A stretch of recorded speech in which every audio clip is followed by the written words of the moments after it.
literally what gave me hope in my life.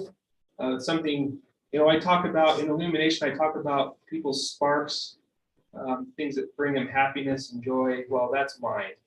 And so illumination is all about finding that spark that brings you happiness and joy and meaning. And so I can share that with people at this event and allow people to come. And, this year we're going to try something a little different we haven't done before and allow people to bring and share their sparks with us at the event. And so, what do you mean by that? Yeah. Well, extra words, please, sir. So somebody's spark might be dance. Okay. Well, they Okay. can sign up and do some dance number, or they may find joy in music and they want to bring a band or whatever and play music. Or, my daughter's creativity is art. She loves art. That's where she finds her joy and happiness. So, people bring their art and display it. So just no homemade pyrotechnics. No homemade. I think that's okay. More of a figurative spark. Yes, that lives with me. We're on the same So we're page. like, yeah. Hold up. And just so you know, I am a licensed pyrotechnician. The show even last year was fully insured and proper permitting. So that would obviously be the case again this year. So I would be fully supportive of this. I like that we're a leader in this effort. I like that we're leading out on this important issue. I would just ask, I don't know if there's any feedback that we need to touch bases on in regards to the park. Sounds like they did a great job taking care of They it. really were amazing. Like So I they think did everything. So. nothing we need to change or I anything. don't think so. I think it was really good. Okay, thank you for coming forward. Yeah. This is not a voting meeting, but we will put it on our next meeting. Very for a good. I'd vote. like to help. All right. But, well, and I think we need to hear from all of the council what your thoughts are. So I'm very supportive of this, and you'd like to I'd like help. to help if I could. Be awesome. Yeah. Yeah. I'll tell you We'll the take next any help we meeting. can. This is great. I think this It's is on great. Zoom too. It's- Yeah. I think it's a really good cause, and Yeah, so it's a good community outreach program and low impact on the city and brings people out. It's such a good event. Yeah, so I think it's good. It's great for our youth. okay, so just by way of clarification, because this involves a donation, it would mean that we would have to have a public hearing. And so we will do that in our next meeting. So this is not eligible for consent. But thank you for your request, and we will take it to the next meeting. Thank you for your time. Thank I you. really And appreciate thanks it. for your Thanks for doing this. volunteer efforts. It Yeah. should be noted, this is all volunteer. Yeah. Yes, thank you. Okay, next on our agenda is museum presentation. Elizabeth, would you come forward? Yes. And I have some technology to connect. Are you on I'm on the Yeah, Zoom. You can just share your screen on Zoom. I'll hurry and let you share. Always makes me nervous. Okay, how do I share this one? Okay, just one sec. See if it gave you sharing permission now. Just on that bottom. I green. am co-host. Wow. Okay. What does it say? Just on the bottom green. Oh, Share screen. And then just make sure you pick the right window. yeah, that would be important. That happens. Okay. Oh, yes. So we're going to go ahead and pass out the presentation. Don't pass out. Pardon? Don't pass out. Oh, well, I will try. We're going to go ahead and pass out the paperwork so you guys can see it as well. As all of you know, I'm Elizabeth Major. I'm the curator at the Syracuse Regional Museum, and that is Dean. He is my board president. He is passing out the paperwork. You ready, Dean?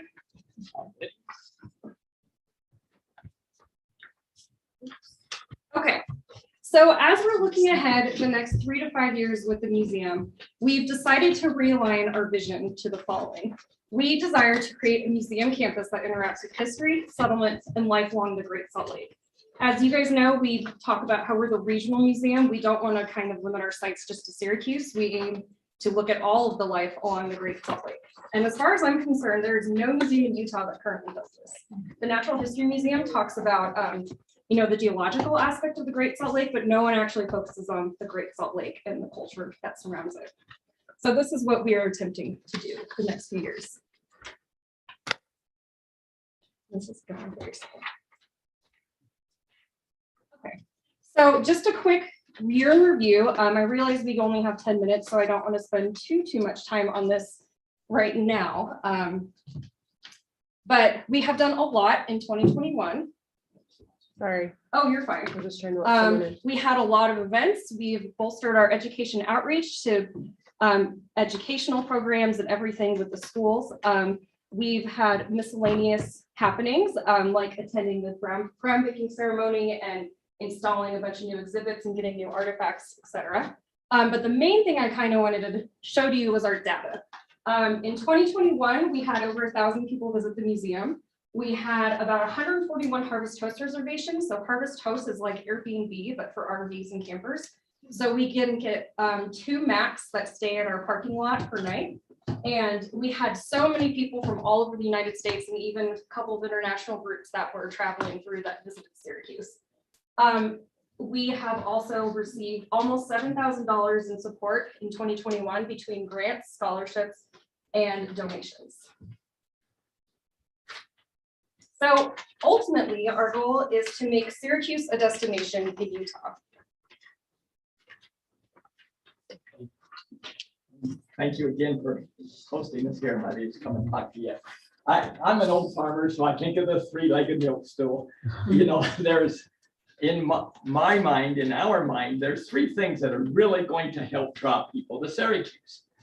One is the Great Salt Lake, Antelope Island. Many of these visitors that have come and visited us have told the other Harvest Host people, when you go to Great Salt Lake, the museum is just as good as the Great Salt Lake. We've had several comments like that. Stop and see the museum. And so as they're coming to Great Salt Lake, we want them to come to the museum. The other thing is, y'all know they're building a temple in Syracuse, and that will bring a lot of people in to visit that. And so we see the other leg that's really going to help bring people to Syracuse is the museum. And it's really something, as people come to visit us, the comments are just very, very positive. I asked the history department leader in Weber State College, her name is Catherine McKay, to come and visit our museum and give us an idea of what you think of it. She said, your artifacts are second to none. We have tremendous artifacts. But she said, it's very cluttered. It's kind of hard to navigate through. And as we try to change out exhibits all the time, where are we going to put this stuff? What do we do with it?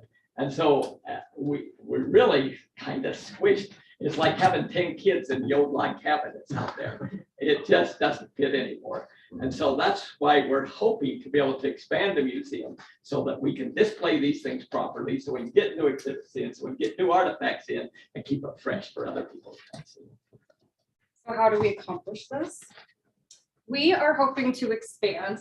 We will go into this in a little bit more detail, but we would like to make this, we would like to add about 1,000 square feet and then add a little bit to our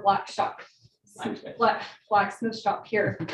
We had demonstrations in our blacksmith shop last year and it was very successful. We had a lot of visitors, a lot of local interest. A lot of smoke.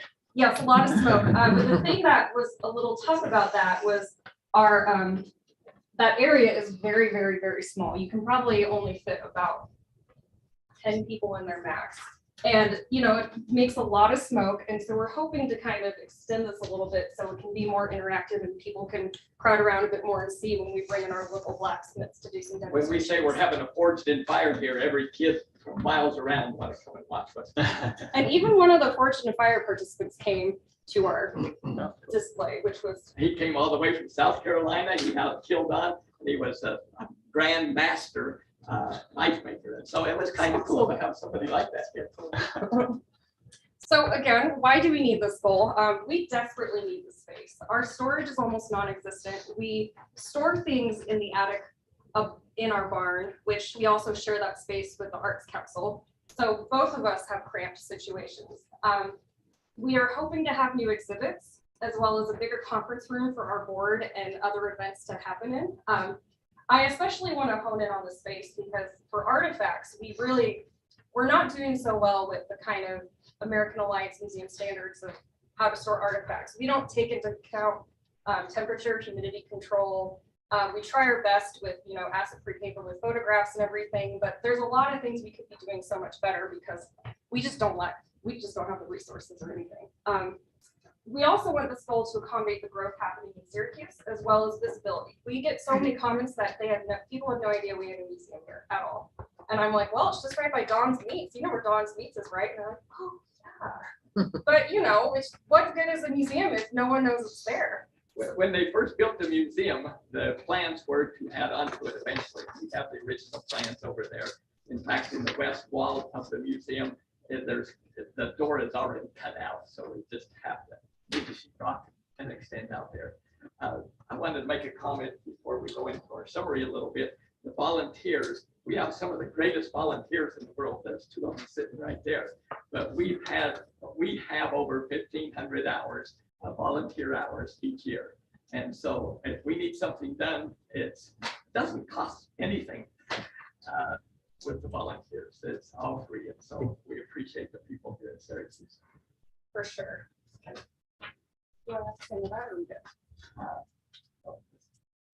All right. So in summary, we are hoping to be part of the three-legged stool that will bring growth and variety to Syracuse. With this growth, we hope to align with that. And just as the historian in me that really wants to hone in on how important history is, the culture of the city does not exist without preserving and maintaining the history. This growth will benefit everyone now and for generations to come. And I guess the comment I want to make, I know there's a lot of needs, a lot of people wanting this park or that park or skate park, but they're all good. They're all good for a community. But something about a museum, if you come there, you'll remember that throughout your life. And things that are there, and your family that was there, and the pioneers that came here. Heck, I'm from Clinton, but my family, my grandparents settled a lot of Syracuse here. So it brought me back here. So we ask for your support in helping us expand the museum.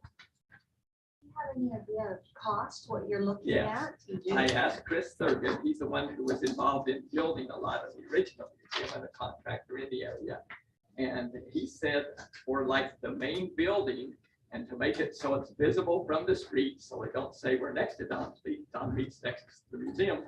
He said it runs about $225 a square foot.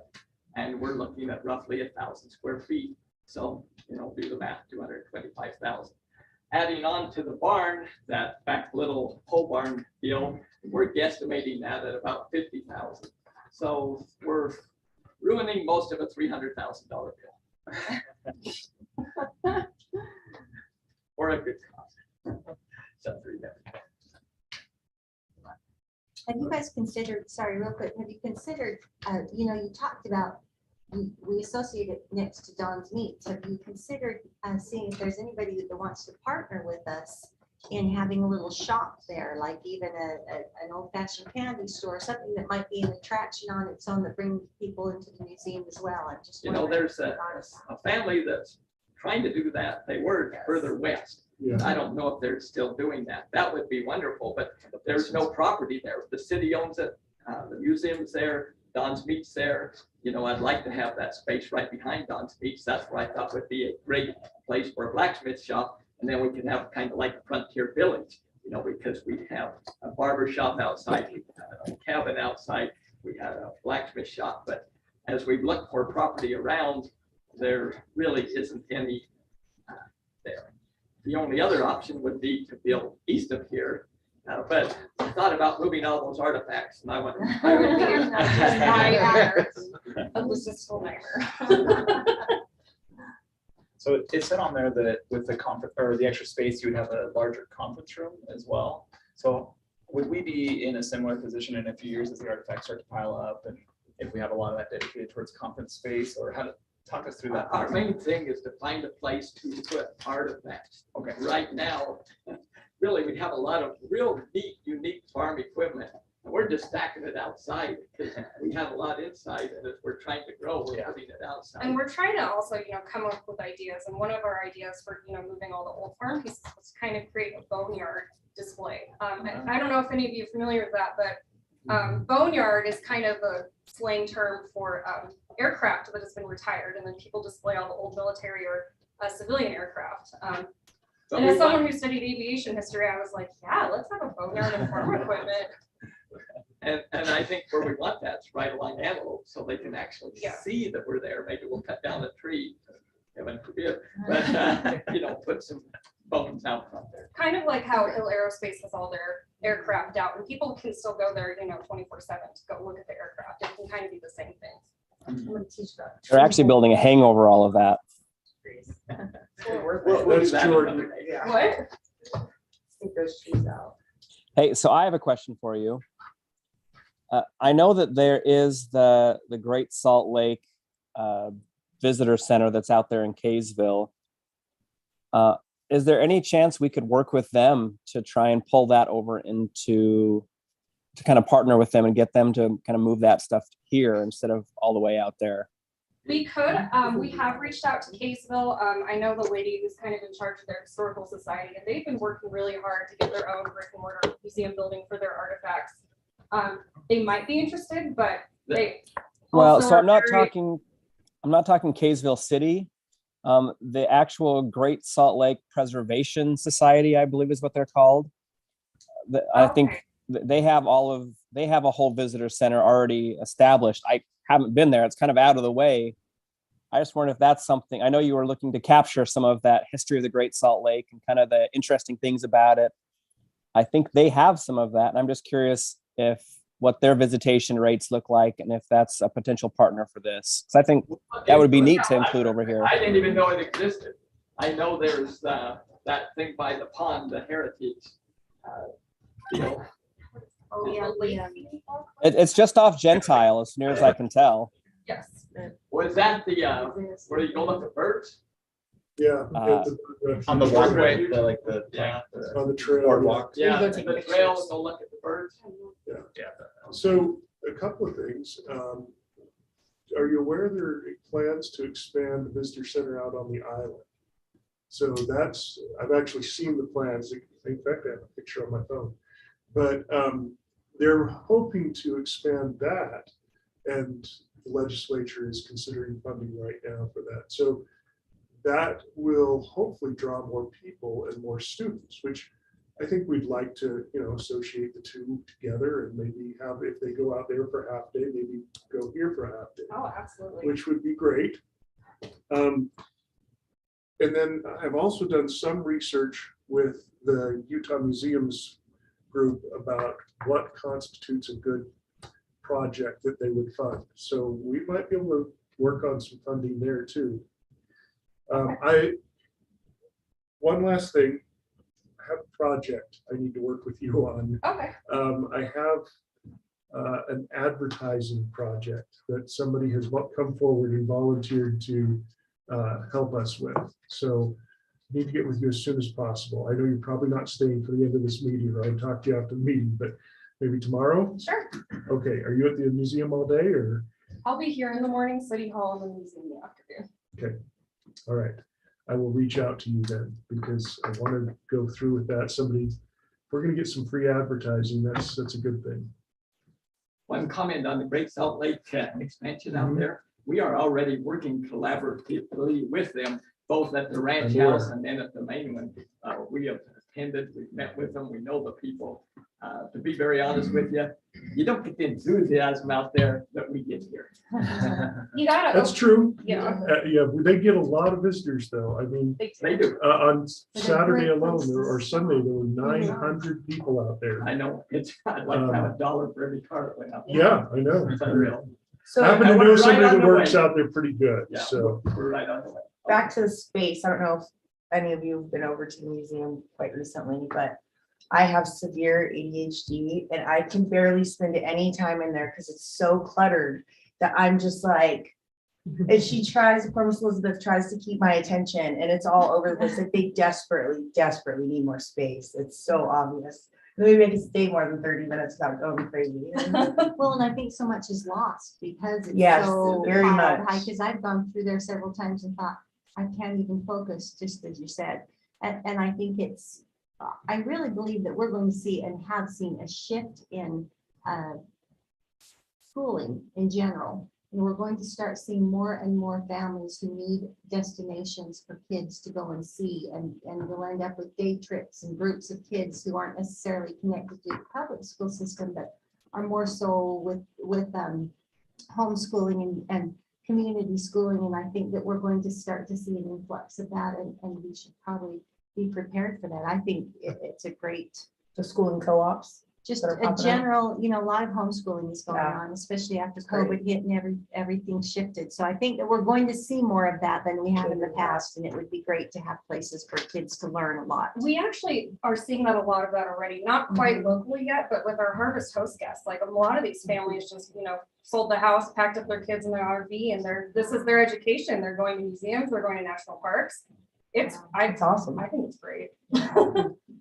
Cool. But, yeah. Any other comments from council? Okay, just FYI on how this is going to go. This isn't going to be an item for our next meeting for a vote. This will be part of our budget discussion. So it'll be part of what we decide to vote on for next year's budget. Okay, thank you very much. Thank you, Mayor and Council. Thank you. And thank Thank you you. to our Thank you. volunteers. We appreciate you guys. Okay, Yes. next up is our victim advocate. Thank you. Is that going to be online? Because I don't see her here. Okay. All right.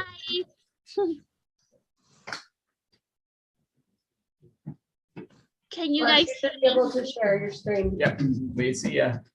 Awesome. Hi. So, Okay, so will I be sharing the PowerPoint on my side? Yep. Okay, sounds good. Let me see. How do I do this? Share screen.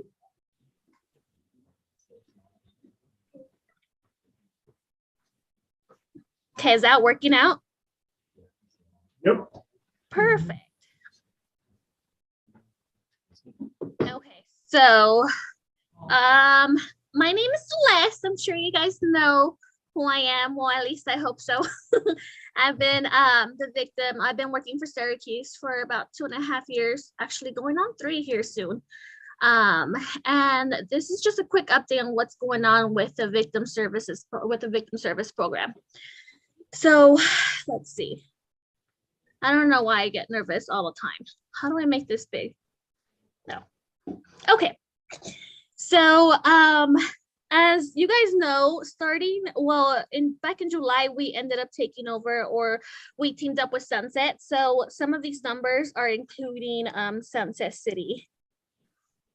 So I'm going to start by all the numbers I'll be showing you guys, or I'll be talking about, are from January 2021 to December 2021. So all of 2021. The total victims that we offer services was a total of 278. I broke it down so you guys can see the differences in the city. So Syracuse 106, Clinton 120, and Sunset 49. 49 victims from July to December, because that's when we ended up teaming up with Sunset. So the numbers are a little low on the Sunset side. 3 of those cases are just random people who randomly just call me for questions or information or they just don't want to tell me their name, or they don't feel comfortable saying who they are. They just ask for basic information. So I still count that in my stats. I just don't know for what city, but I still put that in there. With females, we helped or offered 200 victims or females, and 72 were males, and 6 of them are not reported, which basically what that means is it just wasn't added to the police report or anything. So that's kind of where we're at with that. All the numbers are obtained from VS tracking. So it's just basically a program that we pay for so we can keep track of all the numbers and you see the differences between cities. So that's kind of how that works. Okay. So this is a chart showing the different types of victimizations we had in 2021. More than half were domestic violence, and this is all 3 cities combined. So 152 of those victims were DV victims. 26 is adult physical assault, and that includes aggravated assault and simple assault. Some of these cases go to court, some of them don't. adult sexual assault, which is 17, child sexual abuse / assault 20, stalking, harassment 37, and violation of protective order 10. There are other type of victimization I also offer services, but these are usually the main ones. So those are the ones that I work with the most. If I'm talking too fast, let me know. I tend to do that. So just Doing let me know. Real quick, I'll be going through a number of services, total number of services in 2021. These are just different services we offer or that we offer to victims. So the first one is information about criminal justice process. So basically what that means is I just let them know how the court system works, how the police department works, and that was 286 times. So a lot of the victims, they call me, you know, up to 10 times. Every time they ask me or every time we go through the criminal justice system process, it's a number that goes towards that stat. So that's why the numbers are like that. Information about victim rights and how to obtain notification, that's 376. That's one of the one that I spend most time in. So we talk a lot about victim rights, how to obtain notification, and anything that might, you know, be in that category. Referral to victim services program and refer to other services, support, and resources. Every victim advocate does this differently. So the way I measure my numbers may differ from the way Clearfield does it. But for the most part, what I do, just to kind of summarize it for you guys, is the bottom one, referral to other services, support, and resources. I include that to, let's say, I refer them to if they want a U visa. So I refer them to, man, I don't remember what they're called, but it's actually a church. They go, I believe, give me 1 second. They help a lot with U visas, and they do not charge victims when it comes to representing them in court. So a U visa, basically what that is if you are a victim of a crime, let's say a domestic violence victim, and you're seeking documentation, so you're undocumented in the country, you could potentially qualify for that. So I will refer them to that program. The top one is Safe Harbor, which is the one that I work with the most. Safe Harbor, they're a nonprofit organization program. They help with different services, mental health counseling, rape crisis center. They also help with protective orders. So they also have attorneys they can assign to the victims, so they don't have to pay anything out of pocket when it comes to representing them in court to obtain a protective order. On the other side, for emotional support and safety services, what that means is basically the first one is we talk a lot about, you know, how to stay a safety plan. So if they need, let's say, they're working on their relationship in a domestic violence situation, and if something were to escalate in the future, they have a plan. As in they have a bag ready in case they have to, you know, just get that bag and take off. They know who to call, or the phone's always charged. So in case anything happens at home, individual advocacy, that is very important in our program, because Sunset doesn't see me a lot, and Clinton doesn't. I tend to spend a lot of time in Syracuse lately, but that's because, well, we'll talk a little bit about that in the coming slides. But that means I'm communicating with all the departments. So if a victim needs to get in contact with the detective, then basically I help them get in contact with that detective, or I'm the middle person. So that's kind of how I explain that. And then the last one is basically me communicating with the officers about cases that are opened, or just making sure we're all on the same page with certain cases. With this one, so notification of criminal justice events, basically that's letting them know when they have court, or what's going on with the court case. A victim impact statement is a statement they write for the city prosecutor, and that helps the city prosecutor know what the victim's wishes are, what they would like to see happen with the case, and so on. Prosecution interview, what that means is how many times I'm in contact with the city prosecutors about the case. CVR, that's basic, that CVR is another state program that I help people, I refer them to CVR, which is Crime Victim Reparation Program. With this, I help them, they'll fill out the application and I'll send them to them. And then if they have any medical bills, then I will be that middle person to make it as easy as possible for the victims. They don't have to worry about it. So I'll just send all the medical bills to CVR and then they will take care of that if they are accepted into the program. And then I put police officer communication here again, because that's a lot of individual advocacy too, which is CVR. That's the only way we can really get those numbers up, which, but yeah. Protective order is just giving information about how to obtain a protective order or a pretrial protective order, anything that they need to feel safe. Okay, so July 2021 to now. Right now in my stats, I have 85 current active cases. So what that means is I have 85 victims that I'm working with, and that is combining all 3 cities. Before sunset, we were around 60 to 70 active cases. So we have about 15 more at the moment.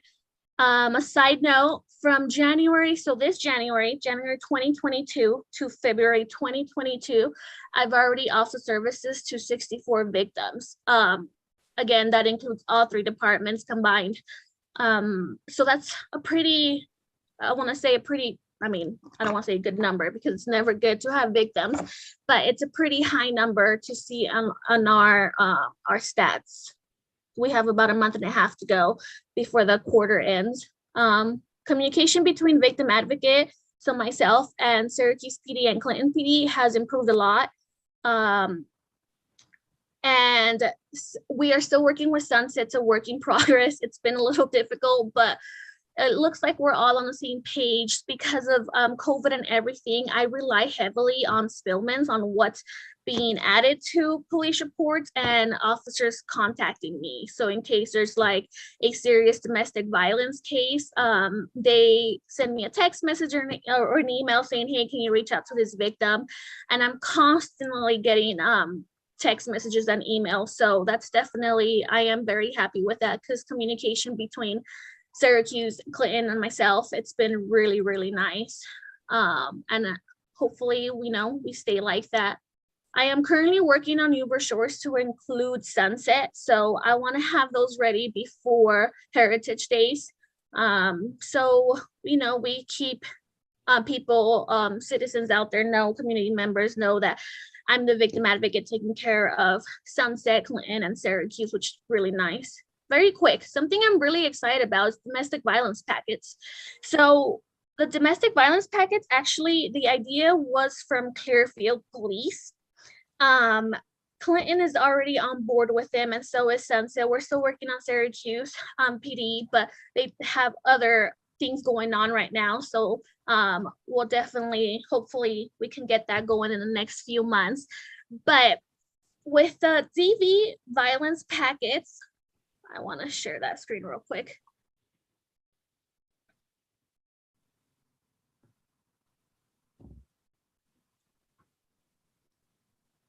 So this is, and I'm not going to go through the whole thing because it's a lot, but basically this is what it looks like. This is a,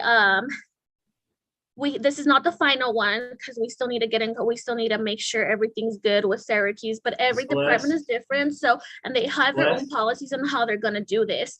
I was told by Monica DiCarlo, so the sergeant in Clinton, that the officers in Clinton are loving it. It's basically a folder where it provides all the information to domestic violence victims. The first So we're still seeing your presentation right here. I don't think we're seeing what you're showing assessment. us. And this one right here. These are the the 3 documents that the officers will be working with. So basically, let's say someone gets taken into custody for domestic violence, then a copy will go to the victim, and a copy will go to the defendant. It'll let them know what court they're going to. So if it's a Class B assault involving domestic violence, it'll be Syracuse Justice Court. So they know what court and they're not wondering what's going on. Or if it's, a Class A or above, then it's 2nd District Court in Farmington. And it lets them know, talks about the JRA, which is the jail release agreement. And then we have just Safe Harbor, Shelter, Kaysville, Utah number, and Syracuse Victim Services. So there's just a lot of information on here. That's the same thing. It gives them their rights as a victim. Hey, Celeste, can you hear me? Or protective orders information. And it has my phone number everywhere basically, which is really nice because then they already know. I've actually been getting a lot of phone calls because of these folders from Clinton victims. So that's really good. U visa and 2 visa application just gives them information on how that works. More the Utah Crime Victims Bill of Rights. And then this is shelter services and resources that we have in Davis County. So which I love this idea that we got from Clearfield. So that's kind of what we've been working on. When we first started talking about it back in October, I didn't realize how much of a big project this was gonna turn out to be, but I'm loving it. I really am, and I'm glad that our officers are too.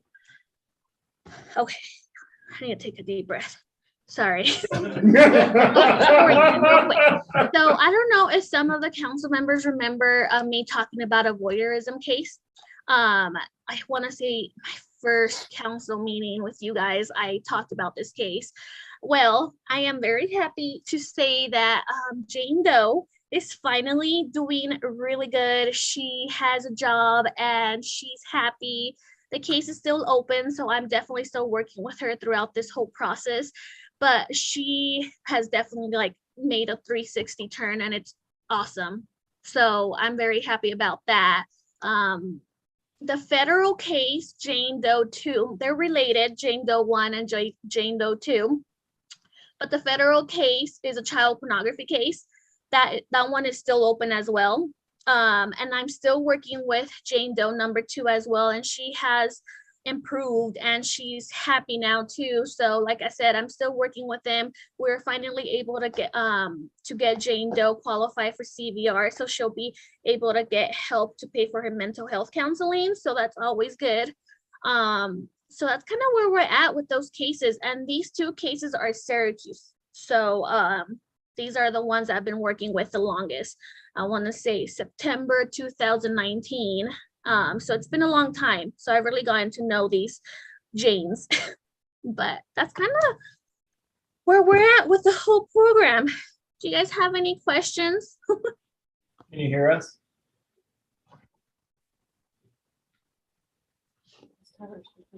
Can you hear us, Celeste?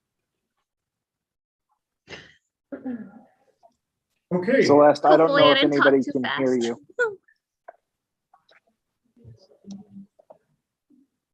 Thank you. We'll just wait for Doesn't look like we're gonna get any more. Okay, I can't hear you guys. Shut up. okay. Okay, I just got a text.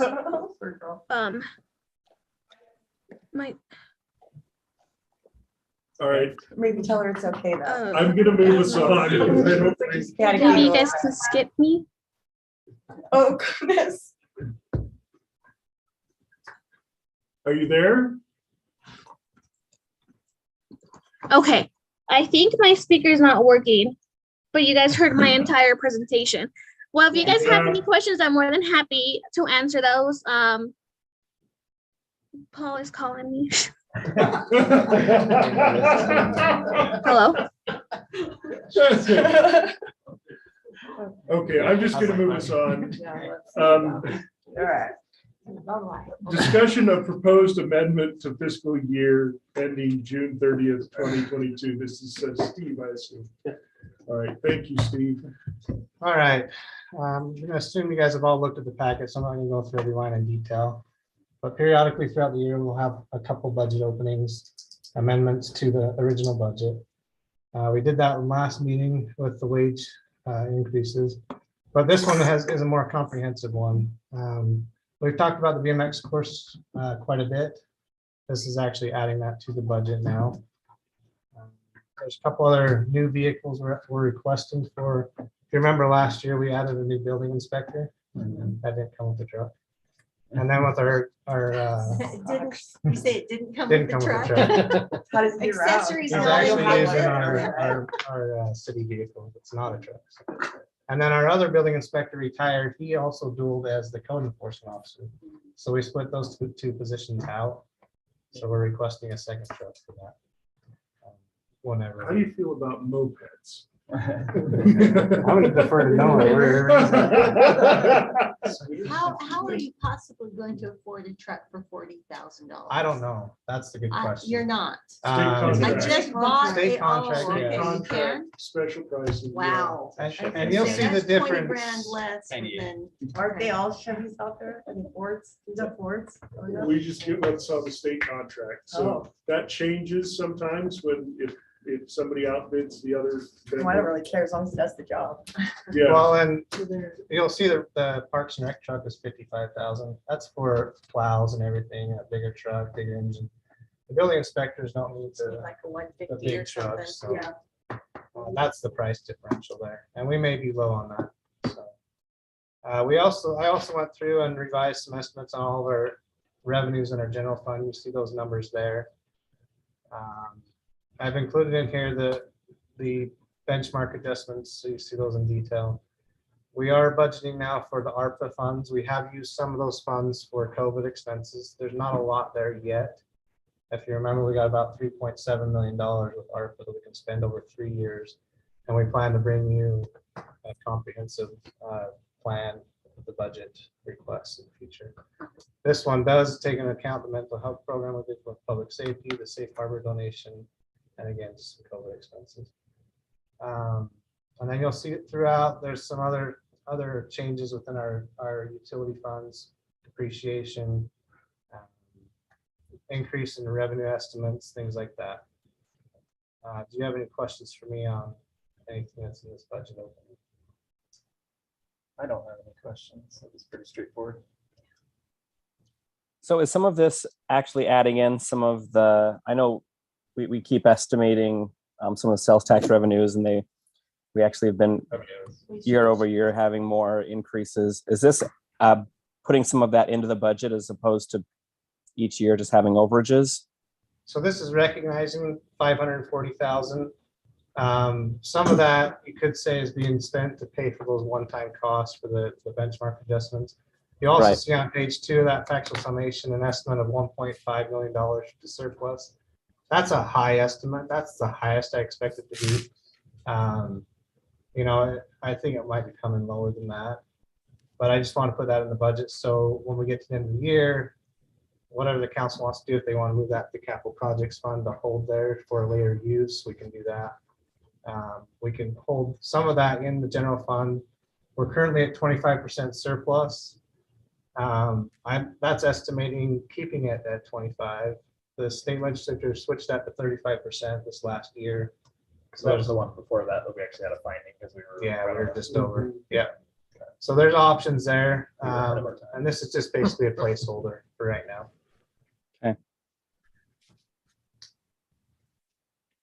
any other questions for Steve? This will have to go on a public hearing. Steve, by assuming the consolidated fee schedule is also you. Yep. Let's move on to that. So just a few changes and updates to the fee schedule. We've had some revisions to the business licensing inspection fees section. You'll see there. And if you have any questions, I'm going to defer to department head specifically. That would be Noah. We also had a temporary business cleanup of $300. That's just to expedite cleanups for fire tents that sell fireworks and things. We don't have that. They'll just leave them sitting there forever. So we're trying to incentivize them. Oh, so it's more about taking care of their own stuff, not just debris they're leaving behind, but maybe they're not taking just trying to expedite them to get it taken down, yeah. There's a CPR class for a blended learning class for the skills. How does that work with people who, I know some of the temporary vendors will lease stuff by the month.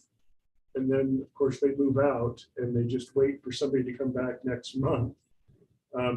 Is there any way we can expedite getting that kind of stuff torn down? Because I know it's always kind of a weird thing as a city when like we have fireworks stands and the tent stays there for another 60 days because they had to rent it for a minimum amount of time.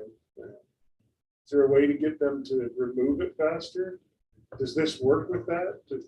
Yeah, so each permit has a expiration date. And sometimes they'll get, like for example, July 4th, July 4th. Right. But this will give us the tools to be able to get them. But like, I mean, the one that always gets me is when they try to do fireworks over New Year's because they'll set up the stand for a 3-day window and then they have to, or because it's rented through the end of January, it sits there till all through January. Yeah, totally. Trying to get them cleaned up. Yeah. Wouldn't that be like a business thing? Like you still pay the same fee, but come get it sooner? Oh, yeah, yeah, it's just a Take it matter around. of having them clean up in the city and not leave stuff behind because You want me to sometimes. call them? Yeah. Yes. And this is supposed to be a deposit fee that we're gonna say you have so many days to clean up, else you forfeit your deposit. Oh, That's what That's we're trying good. to. Okay, that's better. good. And 300 may not be enough. I don't know. No, yeah, That's what we've kind of seen. that would be enough for me to take my tent down. So we basically put a time limit. And it's You really have not so the many tents days. as much as when they leave garbage cans behind and they'll get blown over or knocked over. That's happened a few times. Then we had some other minor fees in here. Police contract service rate goes from 55 to 60. Adding a stormwater pollution, in addition to the one we have. This is for construction stabilization. And then street sign installation charge as well as an update to the reinspection fee. So that's a new fee, right? The street sign, that's just, it says per Yeah. intersection, so is that like actually? That one I'm going to defer to Robert. Is that, yeah, I was like looking for him, but I It's just, not- I mean, it's not a. So we big put deal. those in? Is that what we charge them to do. put them in? We should charge them more. I believe it's based on the cost to Yeah, I install. think that. I there's a- always think we should charge developers more. Don't listen to me. Okay, any other questions on that for Steve? Okay, let's move on to amendments for the fiscal year. So that one also Wait, goes to a public hearing on the March. Yeah. Yes, All right, wage scale. This is basically just updating our wage scale from what happened on the February 8th meeting with the different benchmark adjustments. I put in both fee schedule or both wage scales in there. One's the proposed, one's the existing. There were so many changes made. I figure if I redlined it, everything would be redlined and it would be impossible to determine what had changed. So I put them in there side by side for you guys to compare and let me know if you have any questions on this. but without going through every line, it is just what we outlined at that meeting, correct? Correct. Any questions from the council? Okay, Very bad policy. all right, now, I do have a question, Steve. Is there, because we do so many budget openings, is there a reason why we wouldn't hold this one over for another month or two and just do it all at once? We could do that. That is certainly a possibility. I know we've been talking about the BMX park for a Yeah. couple months now, and there's some questions in the retreat as to do we have that budget or not, but it certainly could wait if you guys want to do that. I'm not pushing it, I'm just Yeah. asking the question, because What would that do in effect? Would it change? the reason that I timing on that? ask is that, we do this 3 or 4 times a year, but it seems like we just did it. So I almost feel like we can't do it the next month, because if we do it every month, we'll end up with 12 times a year, so. Now- You're spending some costs to do a public hearing. And we advertise for the public hearing every time. So if we delayed, would that delay the increases we were approving? You know, Or is this just a formality? Oh, this this is a formality. You will need to do it before year end, obviously, because there are some changes that have been made. Yeah, okay. So as far as, honestly, I feel like I need a little more time to go through this just to make sure it makes sense. Because I think there's some areas where it maybe needs to be cleaned up a little bit. I know we talked about some of those discrepancies that were created inadvertently by doing this wage scale. And, I feel partially to blame for that because I was the one who kind of came up with some portion of this. But I just wanted to make sure we had an extra, I think putting it off to the next one would give us a little more Yeah, time. I to- think April or May might be better just because we're gonna have some more to go into it. Are we talking budget or wage scale? Yeah, you can do one and not the other if you want. I'd rather do them all at once, get the hearings all on the same night. The wage scale, I'd say you probably want to update that sooner because when you advertise for a new job, you are putting the wage scale out there. So that's one I would recommend doing sooner rather than later. The budget opening, that one could wait. Okay. But it will be on a future agenda for approval. So if you've got questions between now and then, I'm sure Steve's available. Let's talk about the solid waste service contract. All right, so we've been under contract with Robinson Waste. It was I believe, a 5-year term, and then we've had 2 extensions since then, a 1-year and a 2-year. That term is coming to an end at the end of March, I believe, or end of February. March is the renewal period. So Steve Robinson, and he's in the audience tonight if you guys want to talk to him. He's submitted a letter. You've seen that on your Dropbox for a proposal for an updated rate. I believe it would be a 1-year. I'm not sure, but he's requesting a 7.5% increase, which matches what inflation has done in this last year. If you look at the inflationary numbers in the CPI, and there are some charts in there, the 7.5% is the 1-year rolling total for 2021. And there were some comparatives on that drop bar in the teams. It's not in the packet. It shows you where we stand with other cities. About half to 2/3 of those cities are contracted through Steve Robinson. The other ones are through a different carrier. And you can see on those, we're actually the cheapest in that comparative. If you add the 7.5%, it actually brings us just about 2 cents above the cheapest for a first can. And that's, I don't know, Mayor, if you want him to speak to me. So let's finish here first. So the contract is up in March, you say? I believe is it through the end of March or is it end of March? So 1st of April is when the new contract period will begin. Okay. So is this a request, to be clear, is this a request to extend the contract, or is this a request to modify the existing contract? It seems like we still have the question of what we do in March, the end of March. So our contract as it stands, it does leave it open to amend the contract and do a few new addendum to extend the contract. So in the notes I did put here, there's a couple options the council can do. They could accept this proposal and extend the contract, or you could send it out to bid on a competitive bid process. If you weren't happy with these numbers, could possibly also negotiate with Mr. Robinson in the room. But there are a few different options that the council can do on this. So in regards to that, how long is our terms usually on that contract? In the past, when we've contracted, it usually starts with a 5-year term. Sometimes they're like 3 years fixed and then it's adjusted with CPI the last 2. That's how I believe we did our 5-year, and then these extensions were basically a CPI adjustment each time. And then as far as that goes, I think your question is kind of around the timing piece on whether we're doing it with thoughts of this being a 1-month increase, Yeah, and then rolling over into a renegotiation as we go out to bid, or renegotiate. I don't know if there's automatic extensions, you said, or no, we would have to vote to extend. Yeah. That would be our process, but this has been extended twice already. Mhm. So it's been an 8-year contract. I think we get a pretty fair deal, it looks Yeah. like. See, compared to- there's a reason for that, being that your contract, they've been exceptional to work with, and we have a really good fee rate.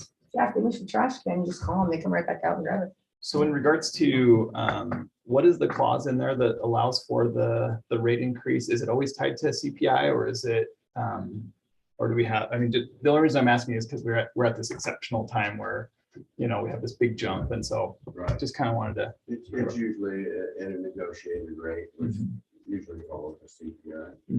So yeah, the contract ends in March, so everything's fair game now to negotiate. So Okay. you can That's tie what it to we're- anything. that's what we're But really trying not to do. necessarily in this meeting. Right. What I'm saying is the That would contract be- doesn't restrict what you can negotiate with Mr. Robinson. Mr. Savage, you look like you want to chime in by joining us. I mean, when we're ready, I guess my thing is, first of all, I want to say Robinson's done a great job. But at the same time, it has been 8 years since we've even put this out to bid. I fully believe he's going to win. But I do think just we ought to follow our policy and put it out there, especially where we have it expiring. Just because I think we're getting the best deal, but I don't know that we're getting the best deal. And as far as rates go in the city, can you clarify that that's the rate we charge? That's his fees plus our fees, right? No, that's just his fee. So That's just his fees. that doesn't include Wasatch integrated costs, doesn't include all of our overhead costs to run the program in City Hall. So Yeah. this is part of that combined rate that you see that we charge the 10, whatever it is. Mhm. This is part of that rate. Okay, so like I said, I think he's gonna win it, but I can't say that for certain until we put it out to bid. So I would vote, even though like I said, I think I know what we've got. I just need to be able to explain that. Yes. we will. That's all I've got to say. Anyone else? In my experience, Mayor, that's the two things that councils want to know, right? They wanna know, how's the service? And are we getting a competitive rate? So that's kind of what we try to show is that our service. That's great. We've had a 99.9% service fulfillment rate. So what that is 99.9% of the time, there's no issue. And so we feel like the services, we just are the best, okay? We're the best at what we do. The rates, hopefully we've seen the comparisons. I just wanted to say that those are before most of the CPI adjustments that will be coming to all of the cities, so most likely. So we feel like the rates are very competitive. Obviously, we'd like to continue on with that long association with Syracuse, but really immensely our association.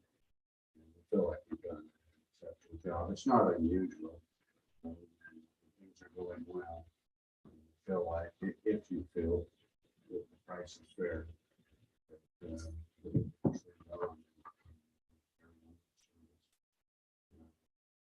danger is, well, no. I don't know, danger is a lower rate might get you what a lower rate gets you. I don't know. Well, I think that's always the option, is that we can consider that even if there's a lower rate available, that if it's close and we know this quality of service, council has the option to say, we're going to go with what we know and what we have appreciated. Because, but, I mean, there's also responsibility to the people that we verify by having some kind of open bidding sometime.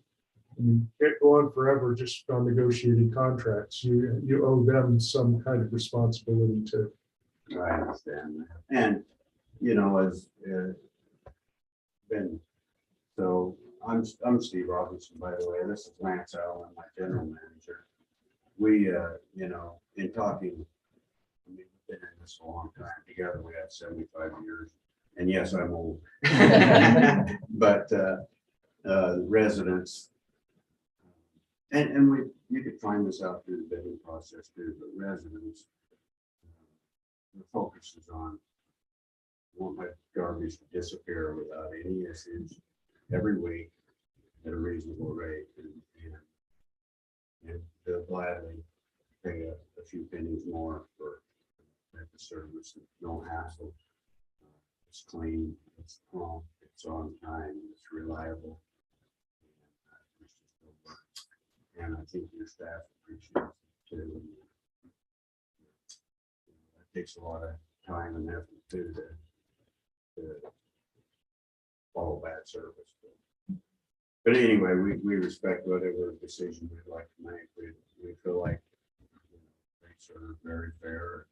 Service is we'd love to continue on. So if we're going out to bid, let's say hypothetically, and you're set to expire March 31st, I mean, how expedited can you make that so that we ensure there's, continuity, or do we have extensions with them that we can operate under while they're, while we're negotiating a new bid with you guys, or whatever that looks like? What does that look like for us? Our policy states that we have a maximum of 45 days, but we could do it quicker. It'd probably be, depending on how long the council wanted to put it out, a couple weeks, at least for an open bid. And then they'd have to wait till we evaluate, come to the next council meeting, whenever that is. So you're probably pushing up pretty close to that deadline. If we were to push past that date, I'm sure that Steve Robinson would continue to do the service until that the final decision was made. And you could even do a provisional extension through July 1st, the first of our fiscal period, our first fiscal year, and then switch it either with the new contract or with the new provider. Did we just bring Robinson on out of fiscal contract, or was it just, it seems like a big contract to not be aligned with the fiscal year anyway. Is that something we normally do with a big contract like that? I think, and I wasn't here then, but I think what I heard was that they were trying to do these kind of contract RFPs, not in sync with the fiscal year, because there's so much work around getting the budget together.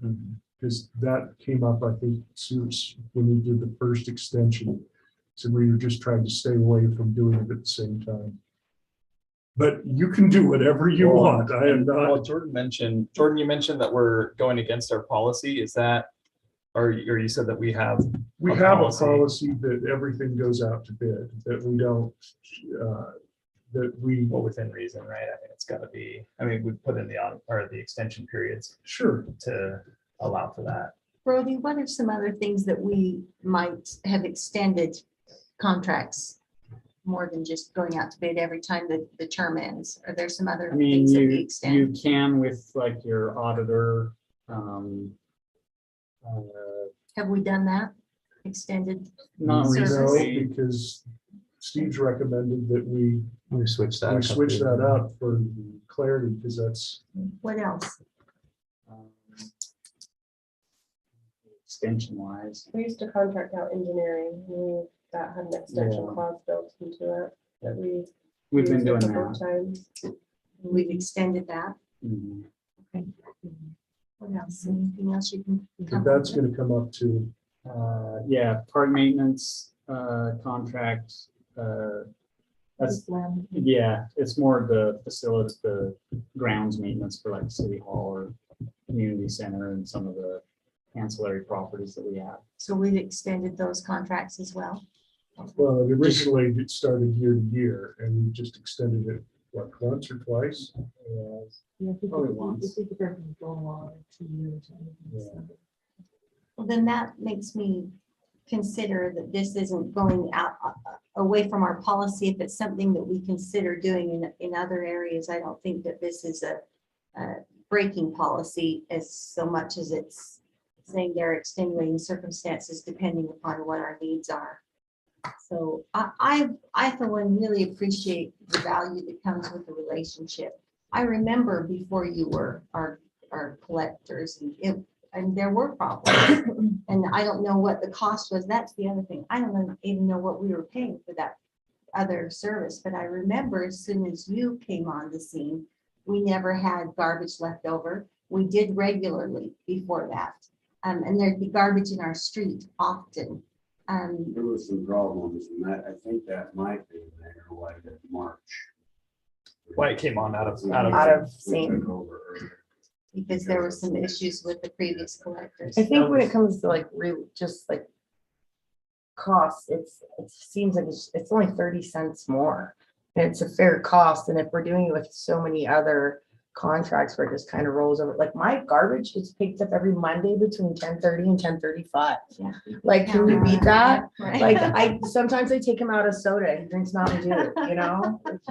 Thank you.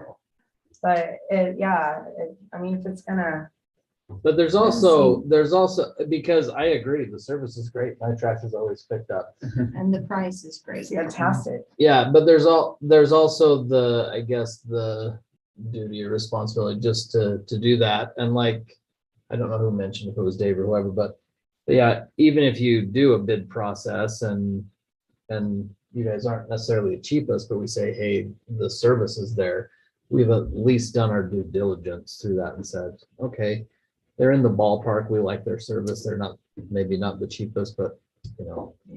Steve, can I, so in regards to your other municipalities you guys serve, how often are they having you go out to bid? Just out of curiosity. You know, it's, we haul for 9 different cities, and so they're all different. There's some just really don't want to go away, so. Anyway, they just stand, they like the service. They like the price.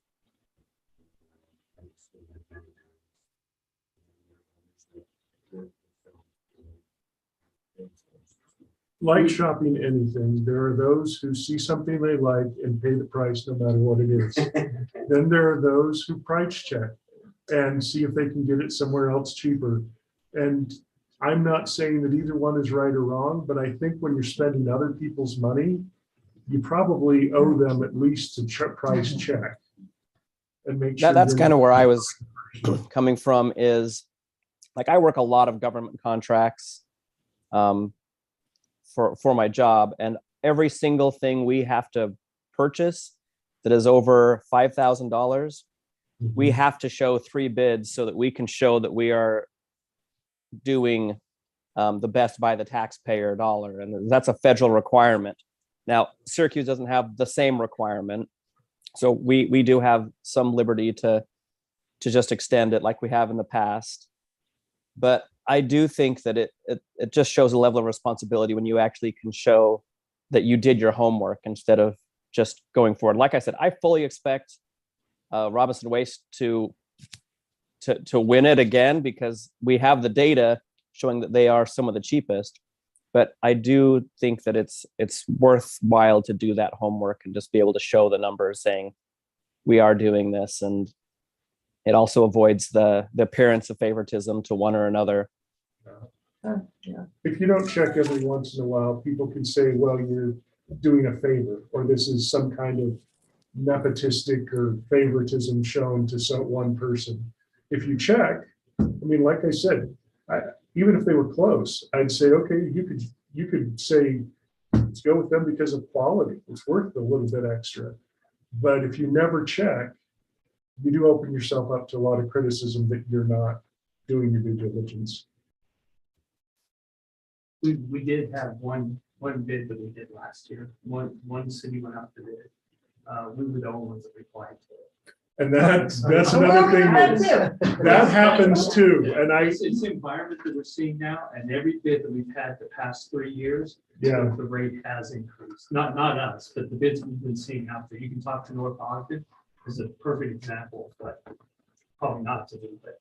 Well, no, that's a good point, and one that I had thought of earlier, didn't bring it up, but yeah, there are lots of times where you don't get other bids, and that's also a message to you that, you know what, these are the guys that we can trust and count on, and there isn't somebody else out there that we can. Well, it's tough times now. We just can't get equipment, can't get people. It's throughout the whole industry. So, well, I would support us going out to bid, just because I think it makes sense to at least just give the citizens the opportunity to see that we're doing our due diligence and keeping their best interests in mind. And I fully expect to see you guys submit an awesome bid. I have a question I think that's regarding what that the was. RFP or bid process. Do we have a policy or an obligation if we say, hey, we're going out to bid on this and we have multiple bids? And do we have any sort of an obligation to go with the lowest bid? No. No, a lot of times. No. with these certain That's only the contracts, military. it's based on multiple factors, right? It's not just price. It's Right. price, it's quality of service, it's qualifications of who's doing The information. the job. submitted, Excuse me. all right. So we actually have 3 or 4 or 5 criteria we'll evaluate on. Well, and especially in this case where we've seen the before and after this company took over. And so I think we have a history that informs us a lot. And I think that would, show well for you. I hope that you understand, I think that you do, that going out to bid has nothing to do with you. It has to do with our obligations to the taxpayer. And we hope you win. But if we can show that you won it by being close, and showing us good service, or maybe you are the best bid, or maybe you're the only bid. At least we can back that up, and knowing that we're in a year where we're probably, we most definitely have already approved a tax increase, showing some due diligence goes a long way to our citizens. Well, we know we'll be in the best buy. Okay. We All right, I'm not going to contest that at all. It just changes the dynamics because all of our other cities that we service could be looking at this going, okay, where's my price with there? So we have to be very careful with our other eight. Which That's means okay. that it could raise our prices. And it could.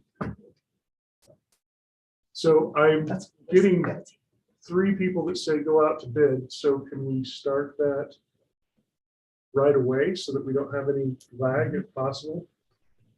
Okay, I think we'll do a bid and we look forward to your bid.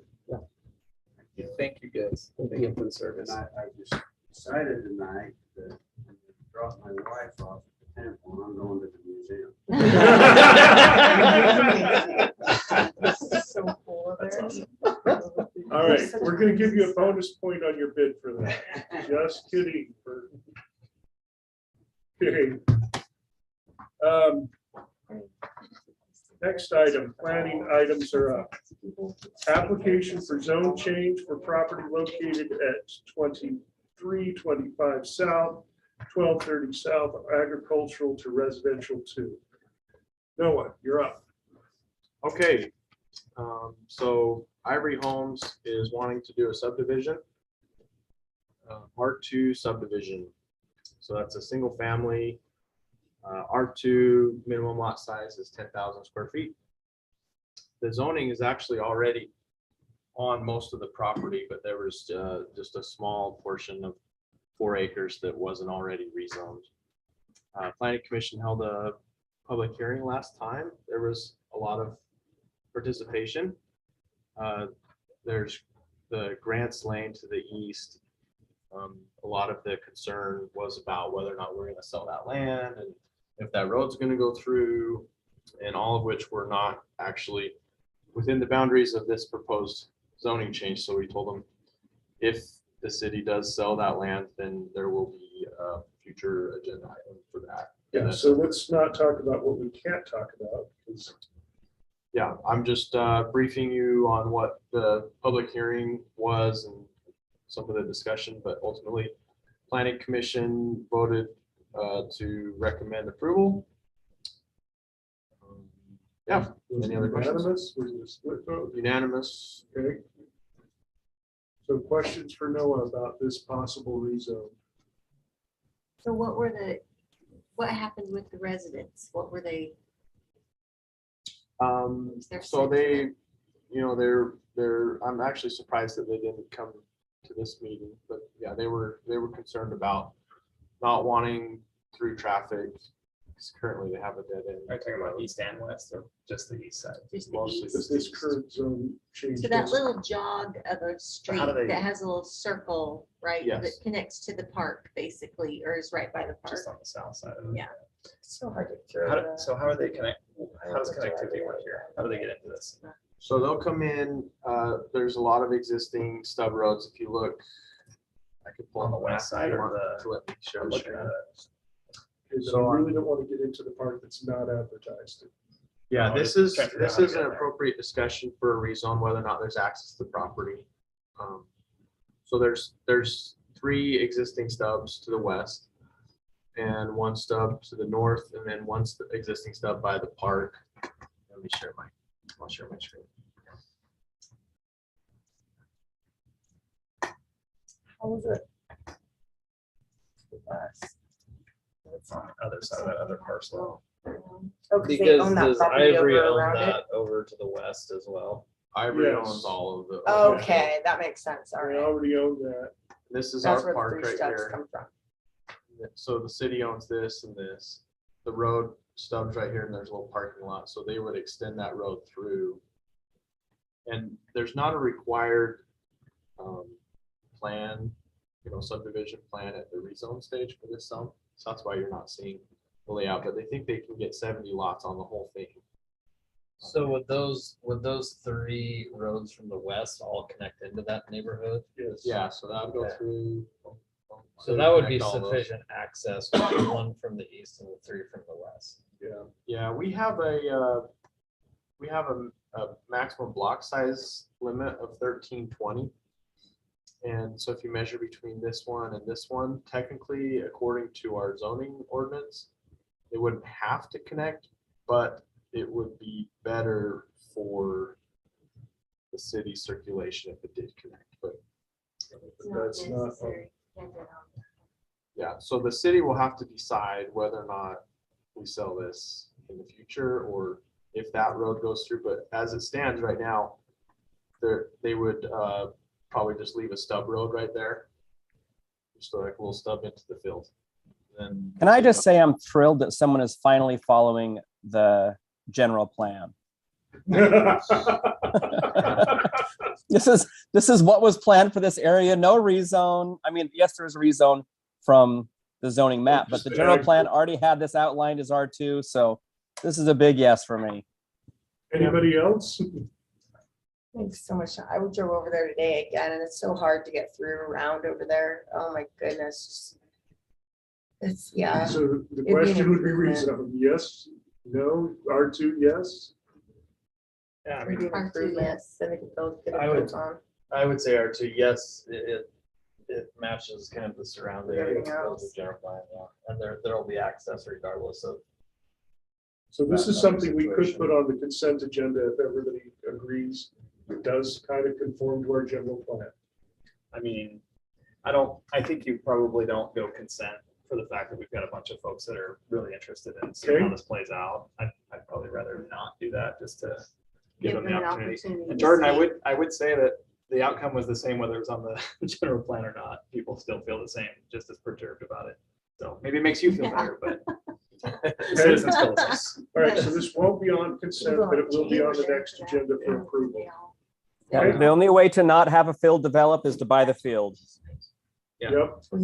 I've heard that. Okay, next item, number 3, discuss potential amendments to Syracuse City Code pertaining to 10.92 mixed use development. Yes, so obviously we had a discussion about whether to do a moratorium. We did a resolution saying we wanted to amend the zone. Our process for amending the ordinance requires that we send it to planning commission and hold a public hearing. But before we send it to planning commission, we need a little bit more direction from you guys about what exactly it is that you want to see amended. I know that this might be a really long discussion, but I brought a notepad. I'm ready to take some good notes. On the agenda, when we were considering the moratorium, there was a pretty good list of things that, the mayor put together of things that you wanted to change. So now's the chance to, Do you have that list as a starting point? prioritize. I don't have that list in front of me. I could easily pull it up though, if you guys want to start with that, or if anybody has any burning items that you Who'd want like to to start. start? So one thing that came up to me I think we do need to talk about the commercial to residential ratios. I think we all probably feel okay with that because the zone got us a lot of growth in a short period of time. So we can revisit that. One of the other things that I want to look at, because it causes a lot of confusion to me, you guys weigh in what you guys think, but the picture of the vertical mixed use to me creates a lot of confusion. And I think the reason it does that is because we are going to have a challenge now with the remaining opportunities for MXV in our city, the way I see it, the way it's laid out on the zoning map and general plan. I just don't know how likely it is the locations that are remaining are going to really be beneficial for vertical mixed use, like a residential up on top and commercial down below, kind of that Main Street feel. I think those opportunities were more likely to occur, and you're the planning expert, but you tell me.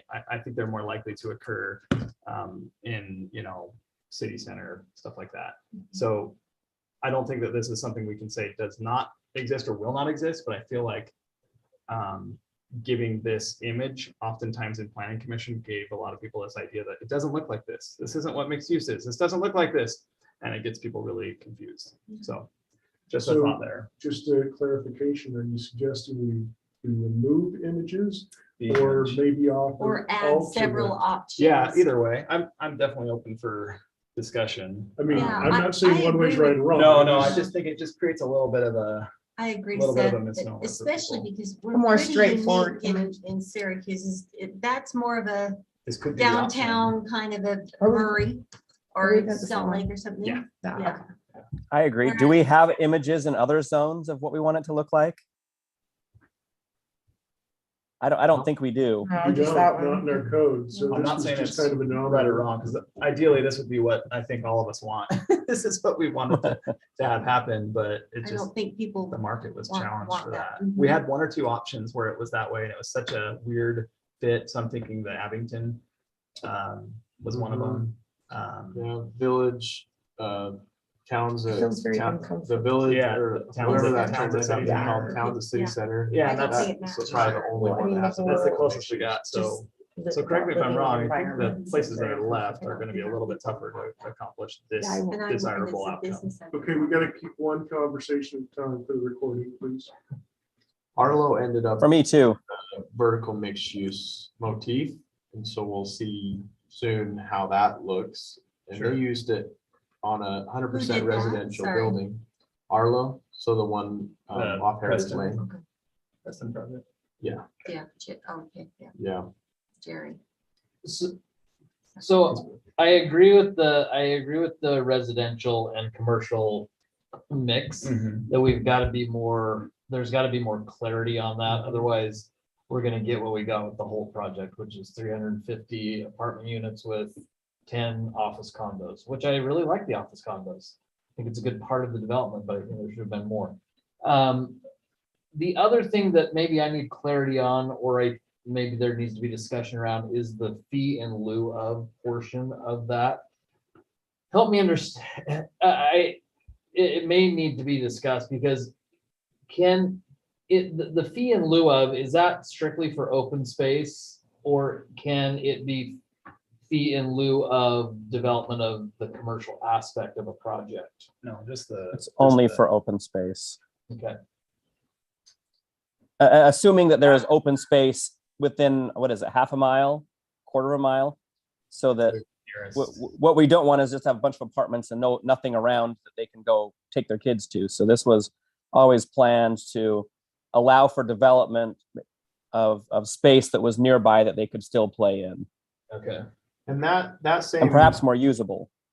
That same language shows up in our PRD and RPC ordinance. Okay. Almost like. Then I'm Copy less paste, concerned if it doesn't impact if there's no fee in lieu of. No, the commercial is required. aspect. Yeah. Is anyone concerned about the vicinity of roads, like So, arterials or secondary roads? I have a whole list if you want to go down that. Yes, I'd point. like to hear it. Go ahead, Jordan. All right. So I actually was going through and looking at a few things, and I also took some comments from several other people. One thing is when we list the dwellings of a max per building and things like that, do we want to put a minimum size of that dwelling? I know one person from the planning commission actually had recommended that we put a minimum size on the dwelling of 1,500 square feet or something like that. Is there any appetite for making it so that there has to be some type of size limitation on how small the unit can be? I mean, I don't- There's like a 2-bedroom houses are like 900 something square I would feet. be that got- challenged with- Yeah, so Cities I- have gotten themselves in hot water before by mandated having size. a Especially minimum with size. They're trying to be legislature. like exclusionary, and Yeah. they're like, oh, you Okay. have to have a house of. Well, this is a little different, but they'll say, oh, you have to have a mansion to live in our city. Well, Yeah, so- the legislature will come after us. for that. Calabasas. that's just something someone brought up. Like I say, I'm not in love with that one, but I just wanted to at least bring it up as a discussion point. So sounds like that there's a lot of risk in that. I mean, if the minimum is 400 square feet, I don't think there's risk, but I don't know. That Yeah. accomplishes your- So I don't think that accomplishes your goal. Okay. The other one is we have in 040, we have it that they have to be within so many feet in a straight line. I've had a recommendation to change that to walking distance. So if the straight line goes through a building, and Let's they would talk actually about- have to walk around the building.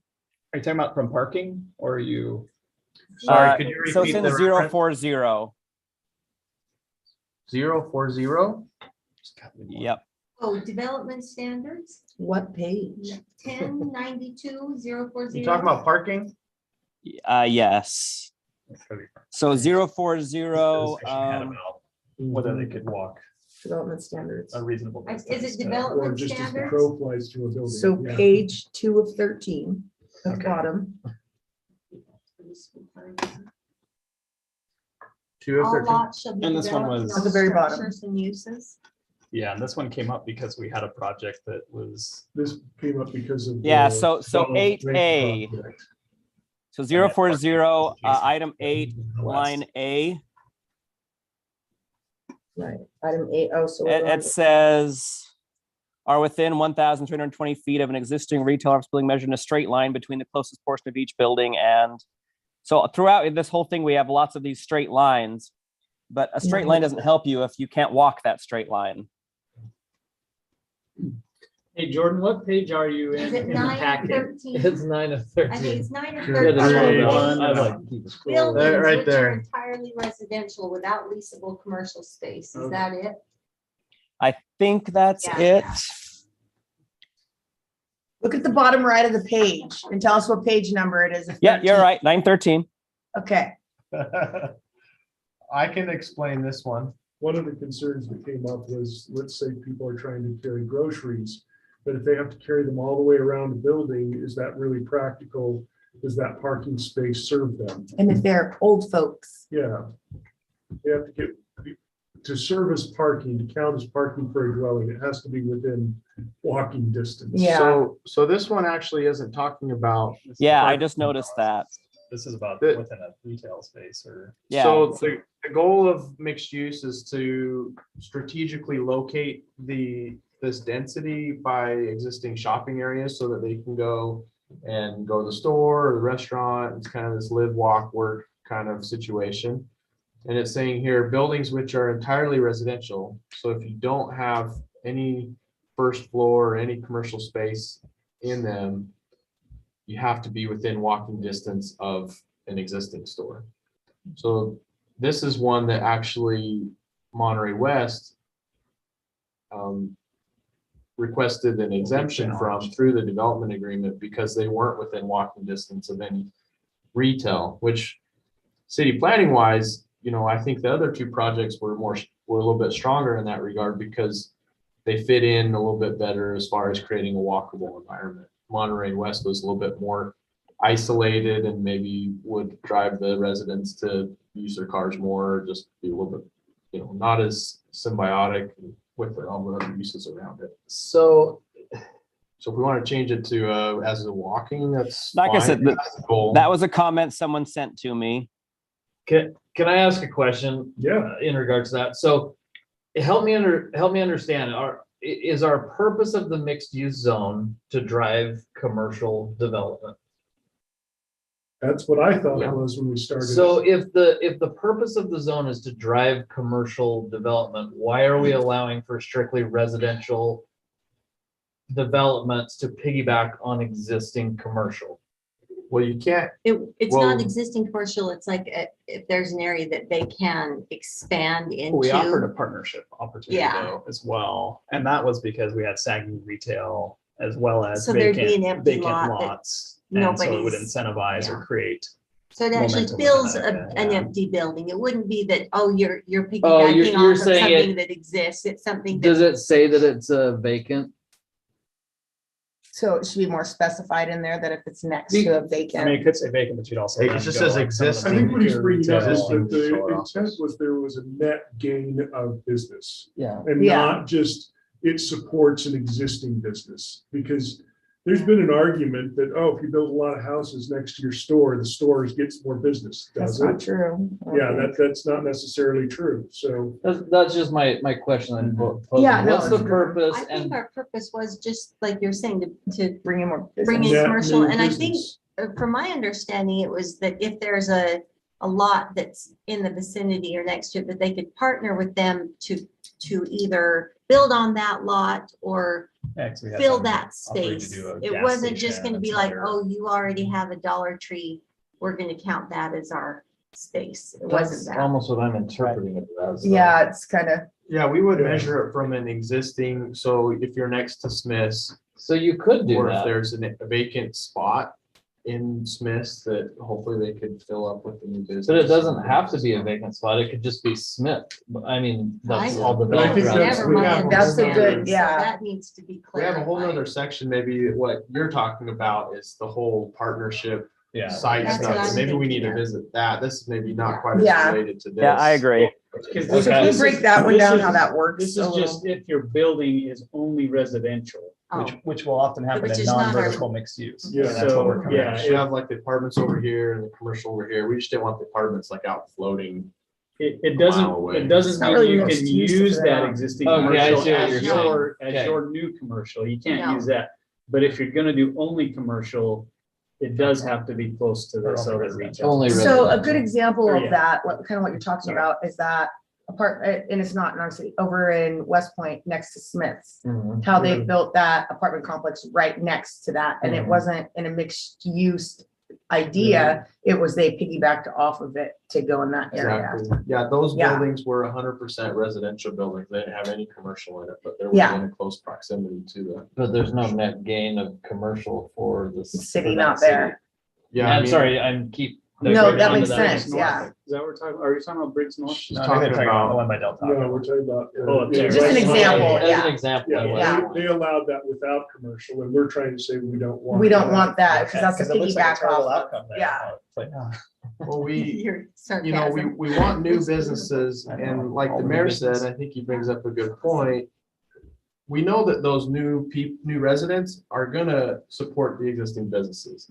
And in theory, that's gonna constitute an increase of sales and thus an increase of sales tax, but it's really hard to quantify that. But we think that that's happening, but it's like, how do you quantify that? Well, and that's, But any building does. but that's that, my 'cause they're- concern is that to a Yeah. certain extent, if we're bringing on solely residential, Mhm. and I understand there's two sides of the argument, but it almost seems like it's compounding our budget issues because the sales tax, or not the sales tax, the property tax increase is not covering the infrastructure increase in expense. Well, I think it is. It does. It's more so, The it's doing smaller- that more than, the it's higher doing that density and then does some. So you get more. your property tax, you get your sales tax. But you I'd get like to your see that local quantified. Sale. I wanna We quantify I think it's cannot pretty quantify easily- that. Yeah, I think that's pretty. One thing And about, impact fees, It impact does. fees should cover all. But impact fees do not, we can't use those They're not gonna cover impact the fees. staff, but we Yeah, did, so we but did that's an our biggest, analysis. that's one of our Oh, biggest. I know that, but we did Staff, an yeah. analysis of like so that was a big concern with the police department when we talked about Holt, right? And that's the big one. And when we did that, we said, how many new staff FTE is this gonna reasonably bring online? And if I remember right, it was like half an FTE on the police side. yeah, And we can quantify that. half on the fire side. You weren't here for last budget It's been so season, long. but we have this But it's very tool minimal. Okay. Sorry, Seth. I just, yeah, I. We'll go through just that. be interested in seeing- Yeah, no, so we've had those discussions for sure. Yeah, we have this nifty spreadsheet and you can type in certain things and it'll pop out what the revenues are. But one thing that a lot of people don't know about the residential apartments is that the residents that live there will actually result in sales tax for the city. Regardless of where they The shop. city gets sales tax revenue from the traditional way that everybody thinks about, but also from people. People generate sales tax because when you buy in other cities, it goes to a big pot in the state and then gets redistributed based off the population. So the residential portion of adding that, you know, they're close to shopping, so they're going to shop there, but also just the mass number of people that will increase our. Yeah, but the idea of mixed use zone, it's basically, and it's exactly like what you're saying. If you wanted to bring more business, then why are we saying, we're just gonna let you be residential since you're right No, by I don't think business? that's what, yeah. And it like, Yeah. so, It shouldn't be a poor excuse just to do Yeah. apartments. No, Yeah, it should shouldn't not be. And that's And- what, you know, that's arguably what sometimes it has been. yeah. So correct me if I'm wrong. So how do we keep it from doing that An again? example of that, if you look at the Briggs North, which is next to the McDonald's, right, over there. They have some only residential buildings, right? And they were able to do that under this code, if they came in under this code. They had existing retail within the 1,300 linear feet, right? So they could do only residential. But that didn't give them a pass on bringing in new commercial. They still had to bring in new commercial on top of that. So they have new commercial up on Antelope. It's part of Right, that. yeah, development. I've seen that.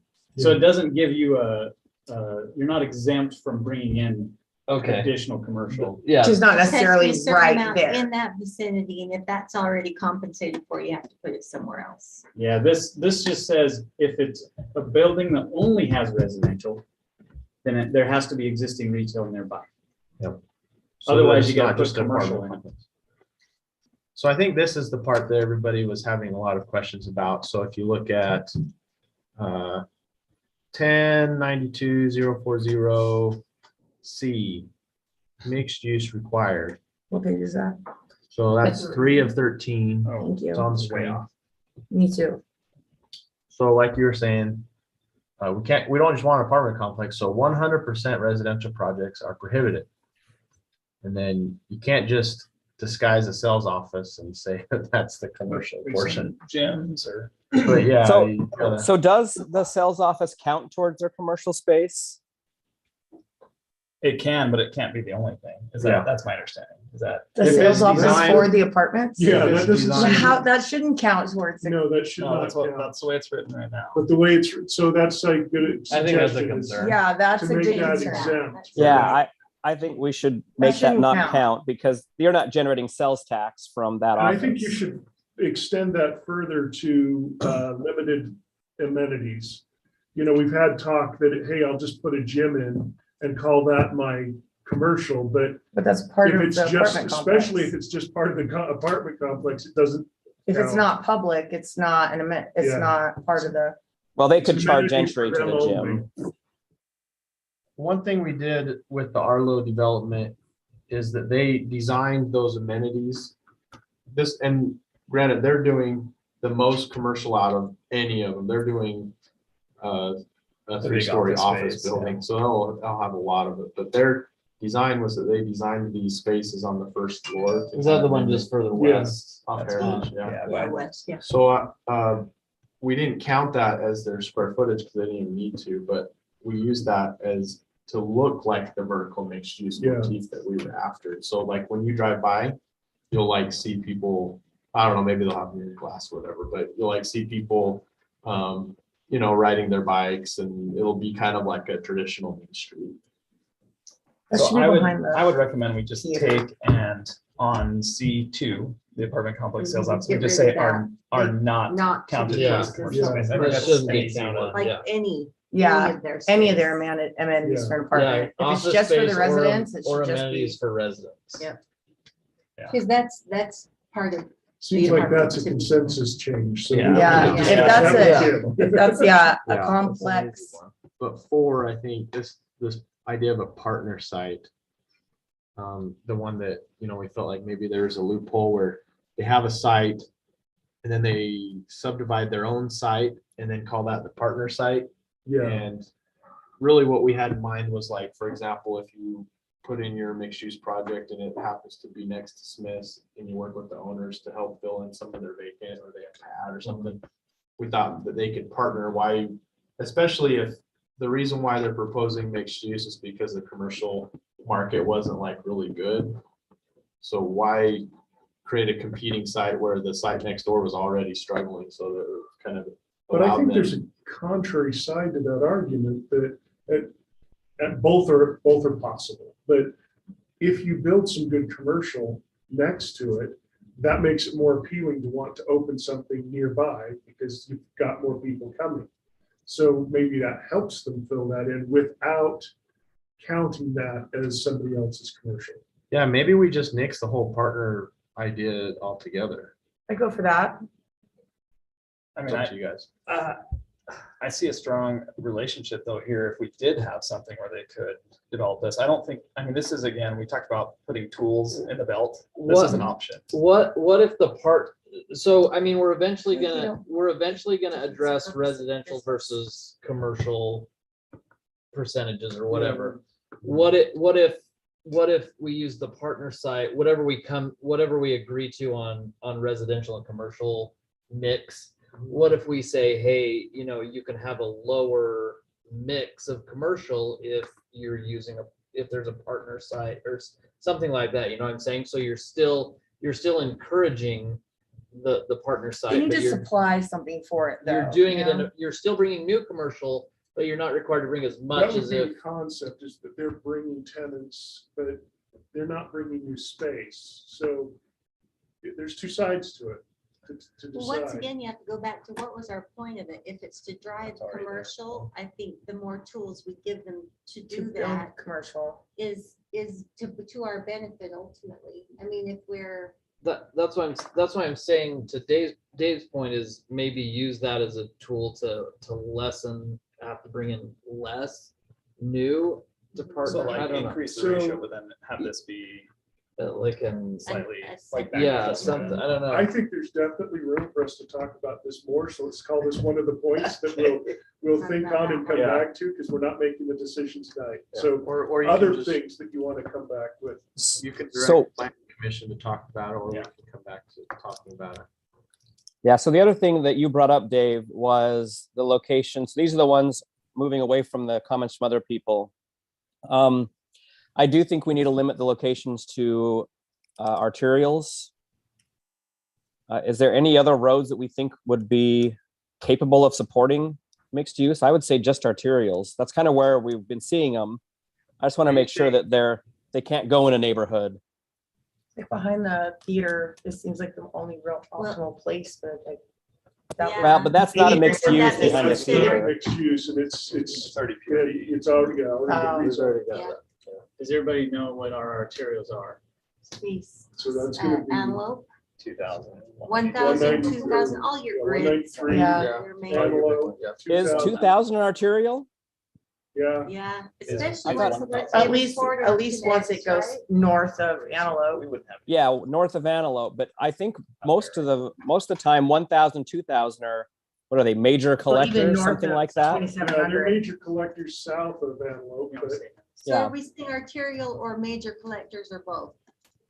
I There's would one just in say 23. arterials. Are you So talking- just 17 and 27 and 700? Is 700 an arterial? Yeah, can we see the I'm map? thinking 193. Sorry. again, we don't have to have a decision tonight. We're talking about what No, things you yeah, want to not decide. 700, 193.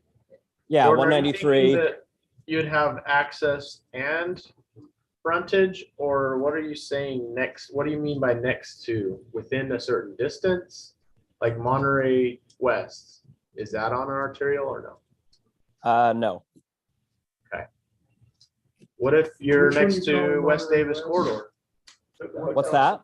Oh, that's What if you're next to the West Davis corridor, so you have frontage on a major road, but you don't have access onto it? I'm okay if you have frontage. If you're You have to right drive next to through a a major neighborhood to arterial, if get you to have it. frontage on a major arterial, I think that qualifies. But I'm being devil's advocate Yeah. here, so. I hear ya. Sometimes you have to drive through a residential neighborhood to get to like next to a freeway, you know what I mean?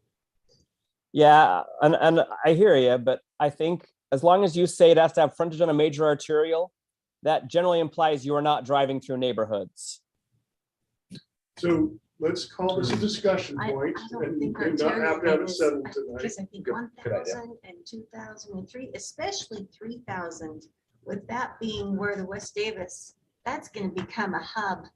And It I would could hate to change. say, well, if you're not right on 1,700, but you're further over, a little bit further north, then you wouldn't be able to count that, or further south. I think that we have to be, it can't just be arterial.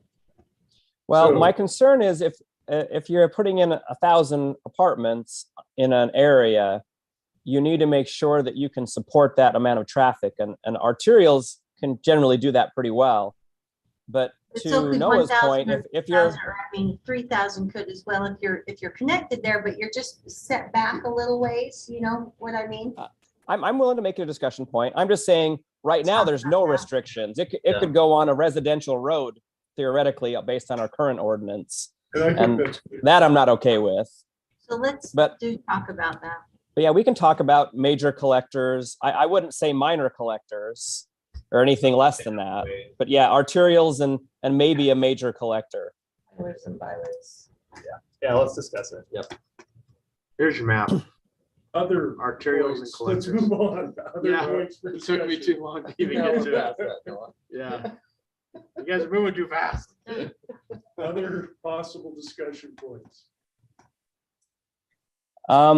One other thing someone brought up, because we already talked about the ratio, so they'll talk about that.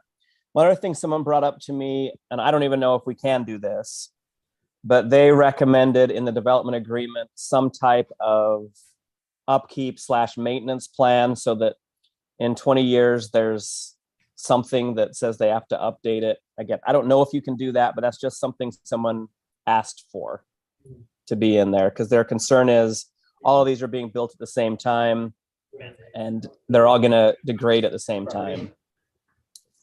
Like I say, I don't know how you would do It'd this. be but- like city code violation though. We have wouldn't it? code That we- enforcement. Code enforcement. ticket Yeah. them. I don't think you can mandate when things are built, because then you'd have to get rid of a whole subdivision that was built at the same time, or stagger that over 5-10 years. So I don't think you can enforce that whole idea that they're going to disintegrate at the same time, because depending on materials, they won't, and upkeep. And I think that just becomes what are our covenants for keeping them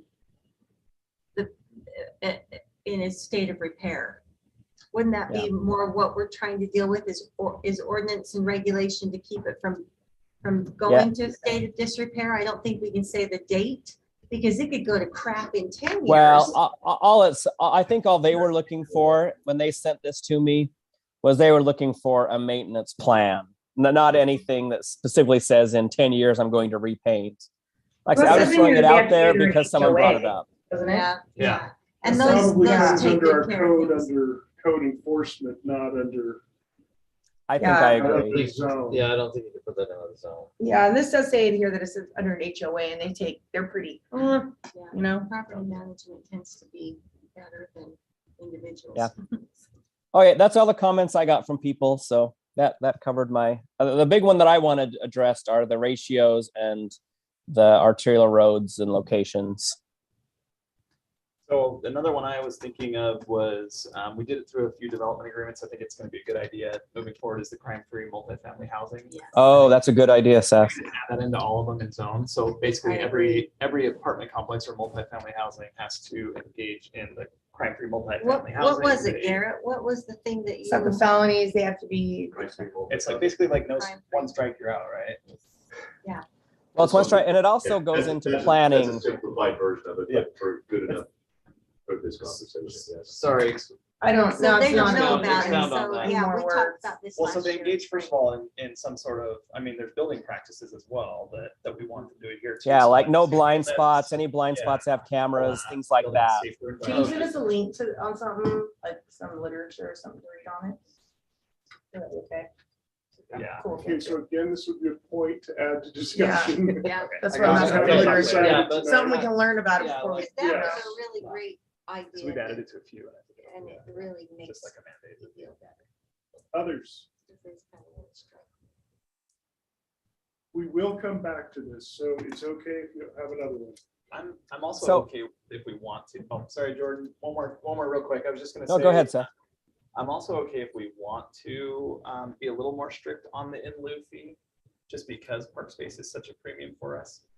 I think it might be something we need to really envision and say, can we You afford can. to allow them to buy out of it? Yeah, I think the way that works is you make it closer.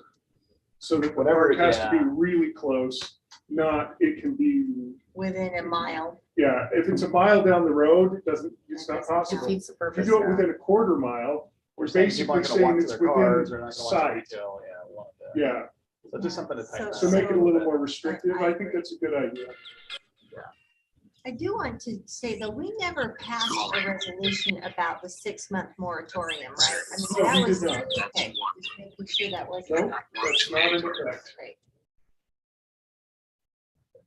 Okay. I'm gonna move us Oh, hey, on. sorry, real quick, landscaping, especially with our water wise Yeah. stuff. What are our restrictions on that? Because I know that we said we need, you need open space and things like that. We probably ought to discuss what we're showing and what we're requiring for buffer land and because we're so in trouble with that. So I'd like to discuss landscaping requirements. So It's the gonna have to be question, balanced with green space in some way. Communal garden. Yeah, I mean, you'll have to have the That could be areas. hard, I Steve. just think we're Maybe probably gonna have to say if it's court space. unusable space, that it should probably be xeriscape. That's So where I if was it- going to. So if Yeah. it's something that we want people to gather and sit and Dividers have a and- picnic, then wonderful, keep it lawn, but the rest of it can be any of our park strips and any, even retention areas should be xeriscape. Yeah, strictly decorative areas should be xeriscaped. so the question I have I'm loving is, this zeros. I mean, it's up to you, but is this coming back for a work Work session session. again? Or Where we not hammer planning out some of the details of what language would go in there.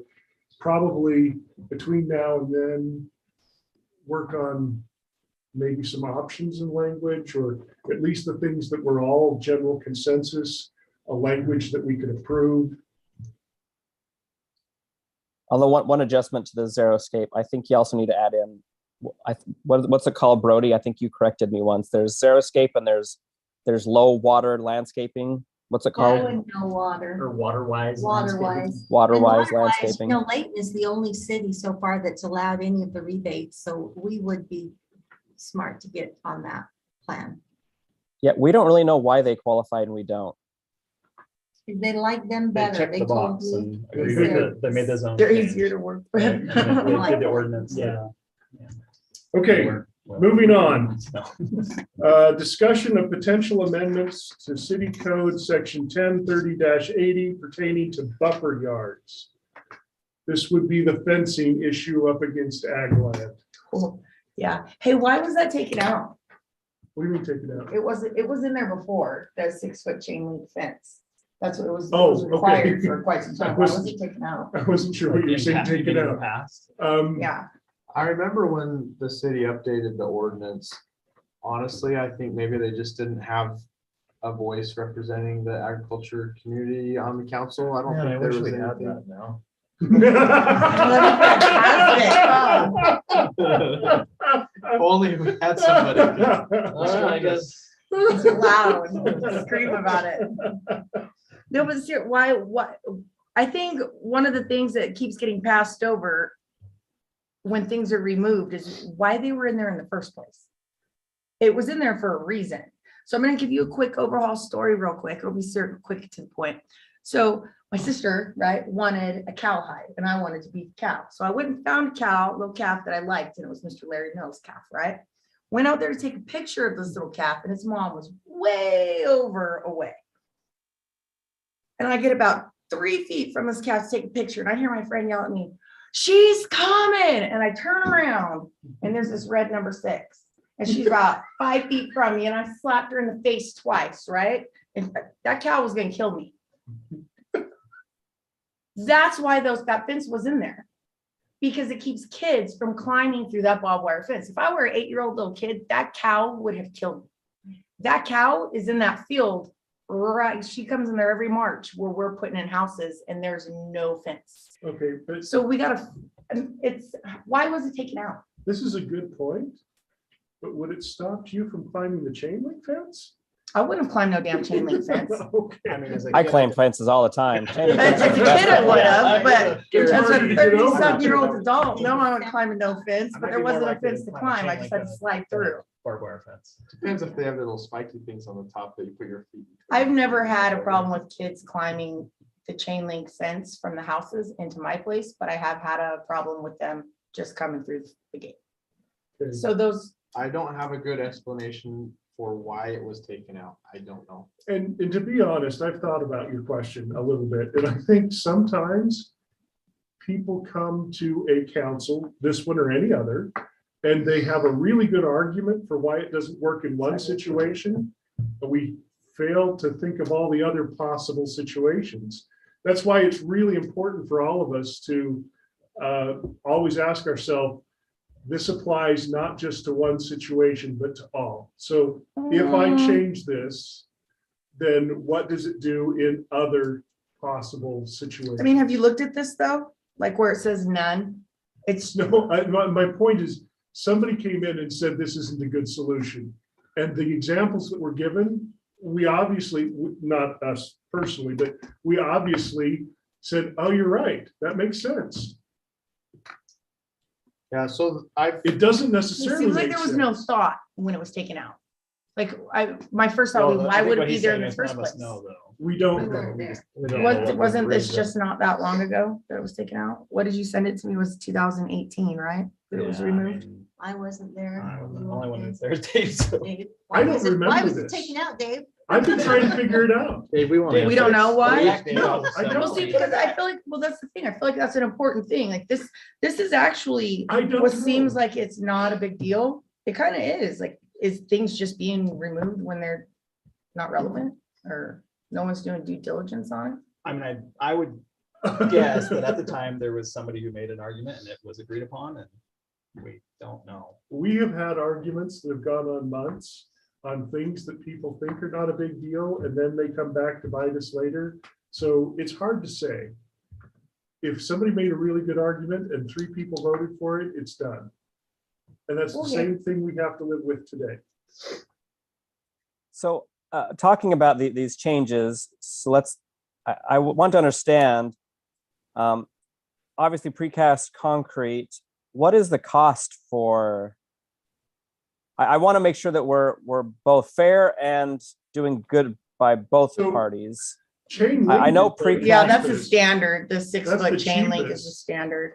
Well, It's I'm also talking about- least attractive. Maybe that's why they took Probably. it out, because vinyl is, I mean, they weren't thinking of the actual Utility of it. utility of it. They were Yeah. probably just thinking of the look.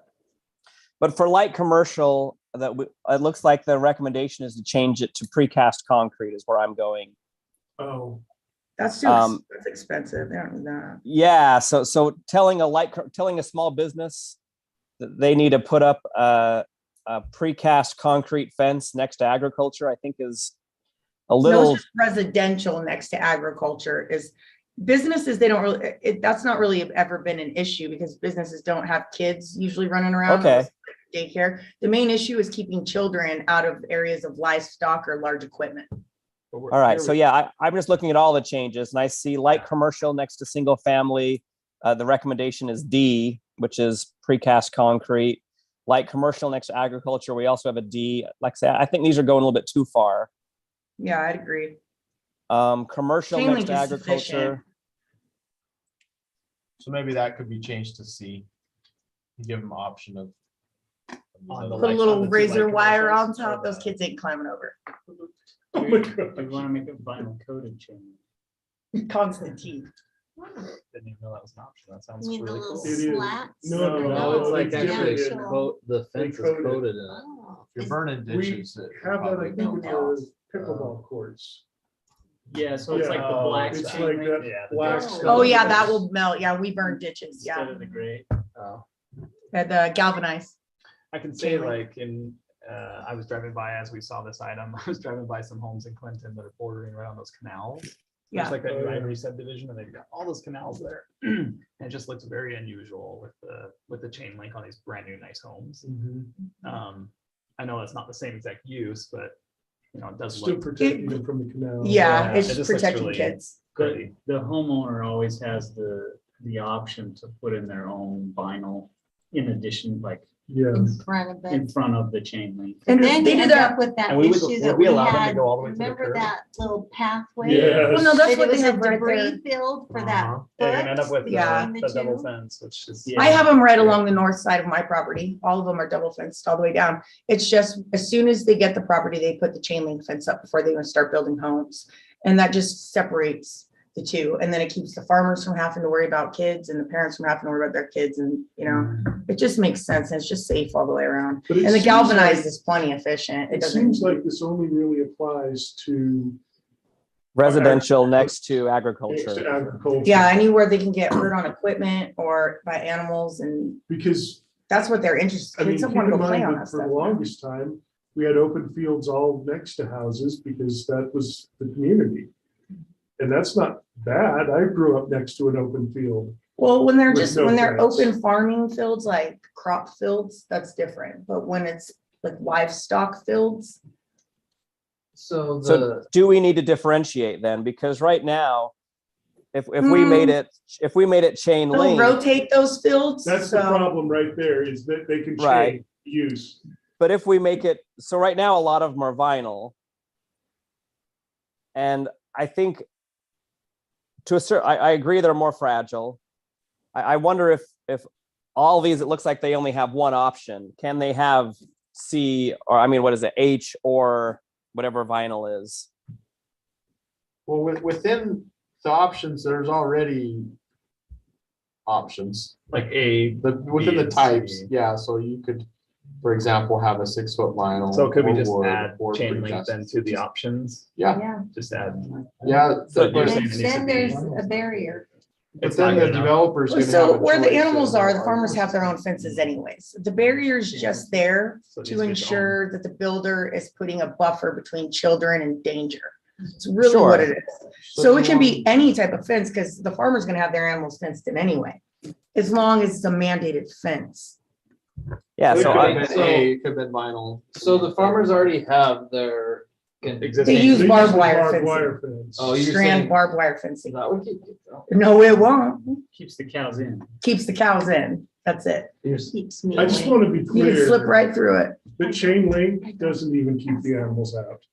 Because I have a video of my neighbor who has a Holstein cow that crawls under that chain link fence every day. Yeah, animals will destroy it. That's why farmers have their own fencing, but kids won't. So the fence is there for a buffer between small children and livestock and agricultural machinery. so I agree that we need to have fencing between agricultural and residential. So the question is, with all these other changes that are in there, why are they added to this? I don't If think all they we're need to talking be. about- If all we're talking about is just the chain link between residential and agriculture. Let's go through them, if you guys Yeah, are okay with Yeah. that. So, single family next to agriculture, H, that's just a chain link, and then the resident will probably come in and put a vinyl next to it. The other option there is put A, make the developer put a vinyl fence. I think we've heard though that that's gonna be a little bit. See, well, the challenge is that you remember when damaged. we did the RPC, the last one, they came in and said, we want to put a different kind of fence in than you allow. They And come out we along ended the up park. allowing it because, and they're right up against agriculture. Yeah, so They're under against the H, farms on 3,000. under H, there's not even any options. That's just like literally. It's just chain link. Want, it'd be hard to argue that one. So it sounds like this one's okay. or do you want to have options? Yeah, but I think you could do 6-inch metal chain link or vinyl composite or precast concrete. Oh, chain link's Really- cheaper. It really is. I mean, if It they want really the look is, of it. and that's but- also what I'm Given the afraid option.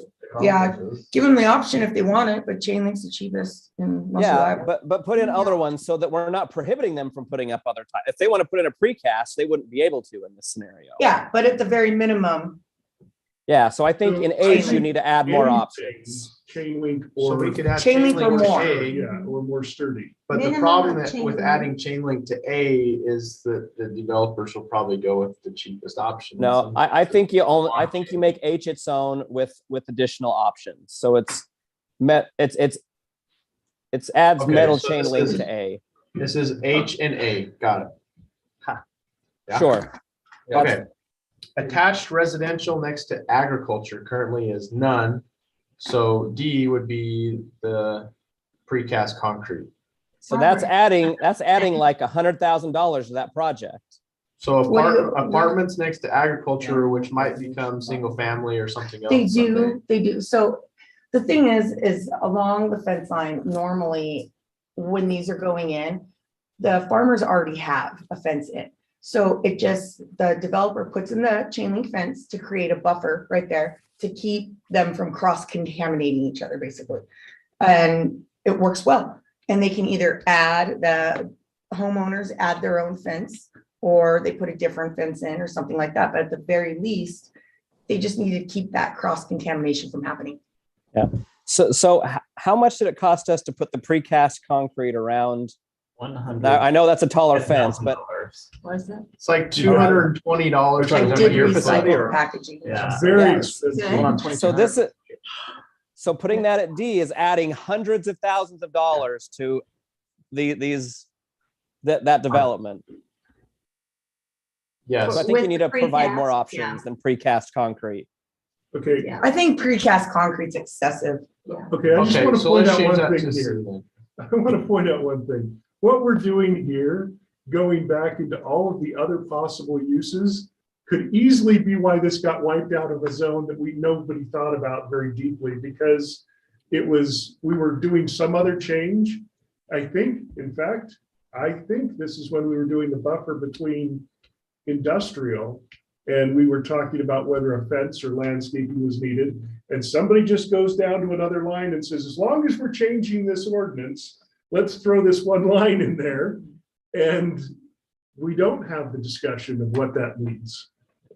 So I'm concerned that you've got a whole list of other changes that didn't come up, that we didn't talk about, and we're not going to talk about the actual cases that are associated with it. Well, I mean, but I agree with what you're saying, but a lot of these are ones that meet exactly what we're talking about. So agriculture next to attached residential, agriculture next to commercial, I can see where that's relevant. I mean, I know you were saying it's less likely, agriculture next to Yeah. commercial, agriculture. Yeah, so. This is all agriculture stuff I mean, it except should- for one, which we is should be attached careful. It should give residential. a Yeah, no, I buffer get what there. you're saying. I'm just saying, I think most of them are pretty relevant. The one I say maybe isn't is that light commercial next to single family Well, residential. And Maybe even that- commercial next to Are there- agriculture, I think it's okay as none. Light commercial next to agriculture, I'm okay with none. Light commercial next to single family residential. I think like Mayor said, that we don't have Yeah, I don't think we need to any make other any information changes. for the other ones. Right now, discussing what we have information for, so we don't change anything and have any more unintended consequences of it. Just stick to the two residential next to agricultural at the moment. Yeah, which I is think the- attached which is the multiple, yeah. Yeah, there's two of them, but I Yeah. think at the very bare minimum, a 6-foot chain link fence, and then anything more they could add. But at the, yeah, Okay, so H, comma, A. And that's on single family residential and attached residential, right? yes, sir. We're doing those two. Okay, I agree. Attached residential is the same. Anything where people are living. Okay, so what about in commercial spaces where it's live, work and mixed use? Mixed use. Are we building any through mixed? Well, when we get to that. We are gonna be building mixed use, I know. Yeah, that's we someday are. that will- Next, when that comes up, we'll get to that. Make sure we address it beforehand. So I think that's covered by multifamily next to agriculture. Yeah, So this one right here is one that I would actually recommend that we change, because with the Monterey West, they put parking right on the property line because there was no buffer requirement. So it was attached residential next to agriculture. So you're gonna have the ends of the cars and then the property line. There's no landscaping, there's no fencing, nothing. So that's why I think we need to have a buffer there, because now that the agriculture is developing now the next door neighbor's like, hey, Which one is this? You're on my property. basically. But again, the the farmer's gonna have something around on that side already. No. Passing They it only on to have him. something where animals are. They don't fence Okay. off their entire fields. They only fence off properties that hold animals. Okay. So And there may honestly- not be a buffer there.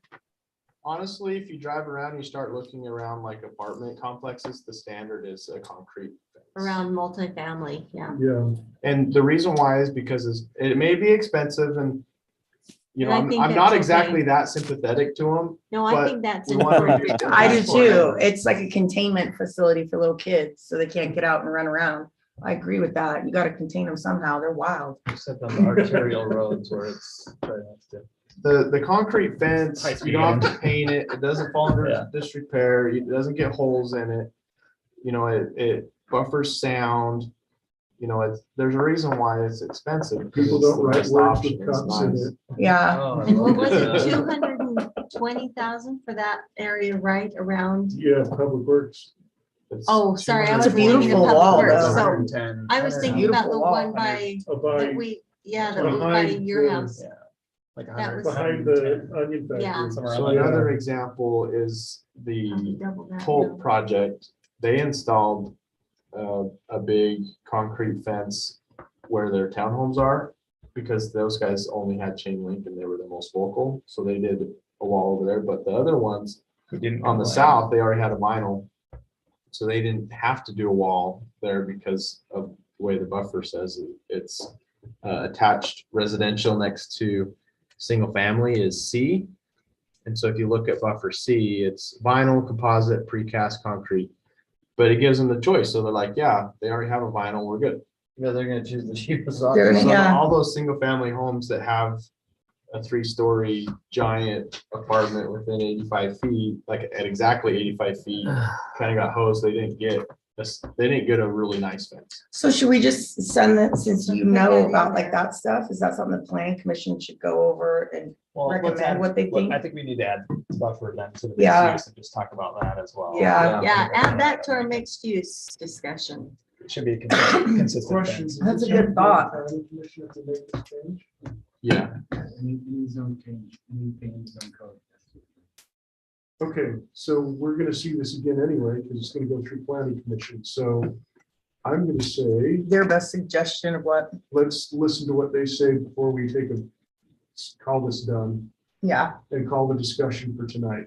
But I heard some good input, light commercial was overkill, the single family next to ag. We're open to more options, but at the very minimum, chain link. yeah, they need something there, Let's send it to planning And commission. the see what attached they do. residential. yeah. And attached residential, Next to I'd ag. already Okay. added a suggestion to upgrade it from C to D because of our situations that I mentioned. That was all. Is there a reason that we crossed out the discussion, the number 1 planning item that we Yes, amended they this? said they wanted to make some changes. So that's, What kind of changes did they? 'Cause they said they were still making some changes. Well, I know, but I got notification from them multiple times in a panic, like, why are we not able to be on the agenda? And why were we told we couldn't be on it? We met with them Wednesday, and I thought the meeting was really positive, and I think everyone left that meeting thinking this was really good, but they did say, we're still making some changes. Well, And and I we'd think like they're to, gonna continue making changes, though, I think through the whole process. I guess that's where I'm confused. okay, Because you're saying that they didn't want to be on the agenda? no, I'm saying, that- Not agendized, we probably shouldn't have this discussion. Okay. It's not- God, I love it when he does that, cuts me load, makes me happy. It's not accurate, but okay.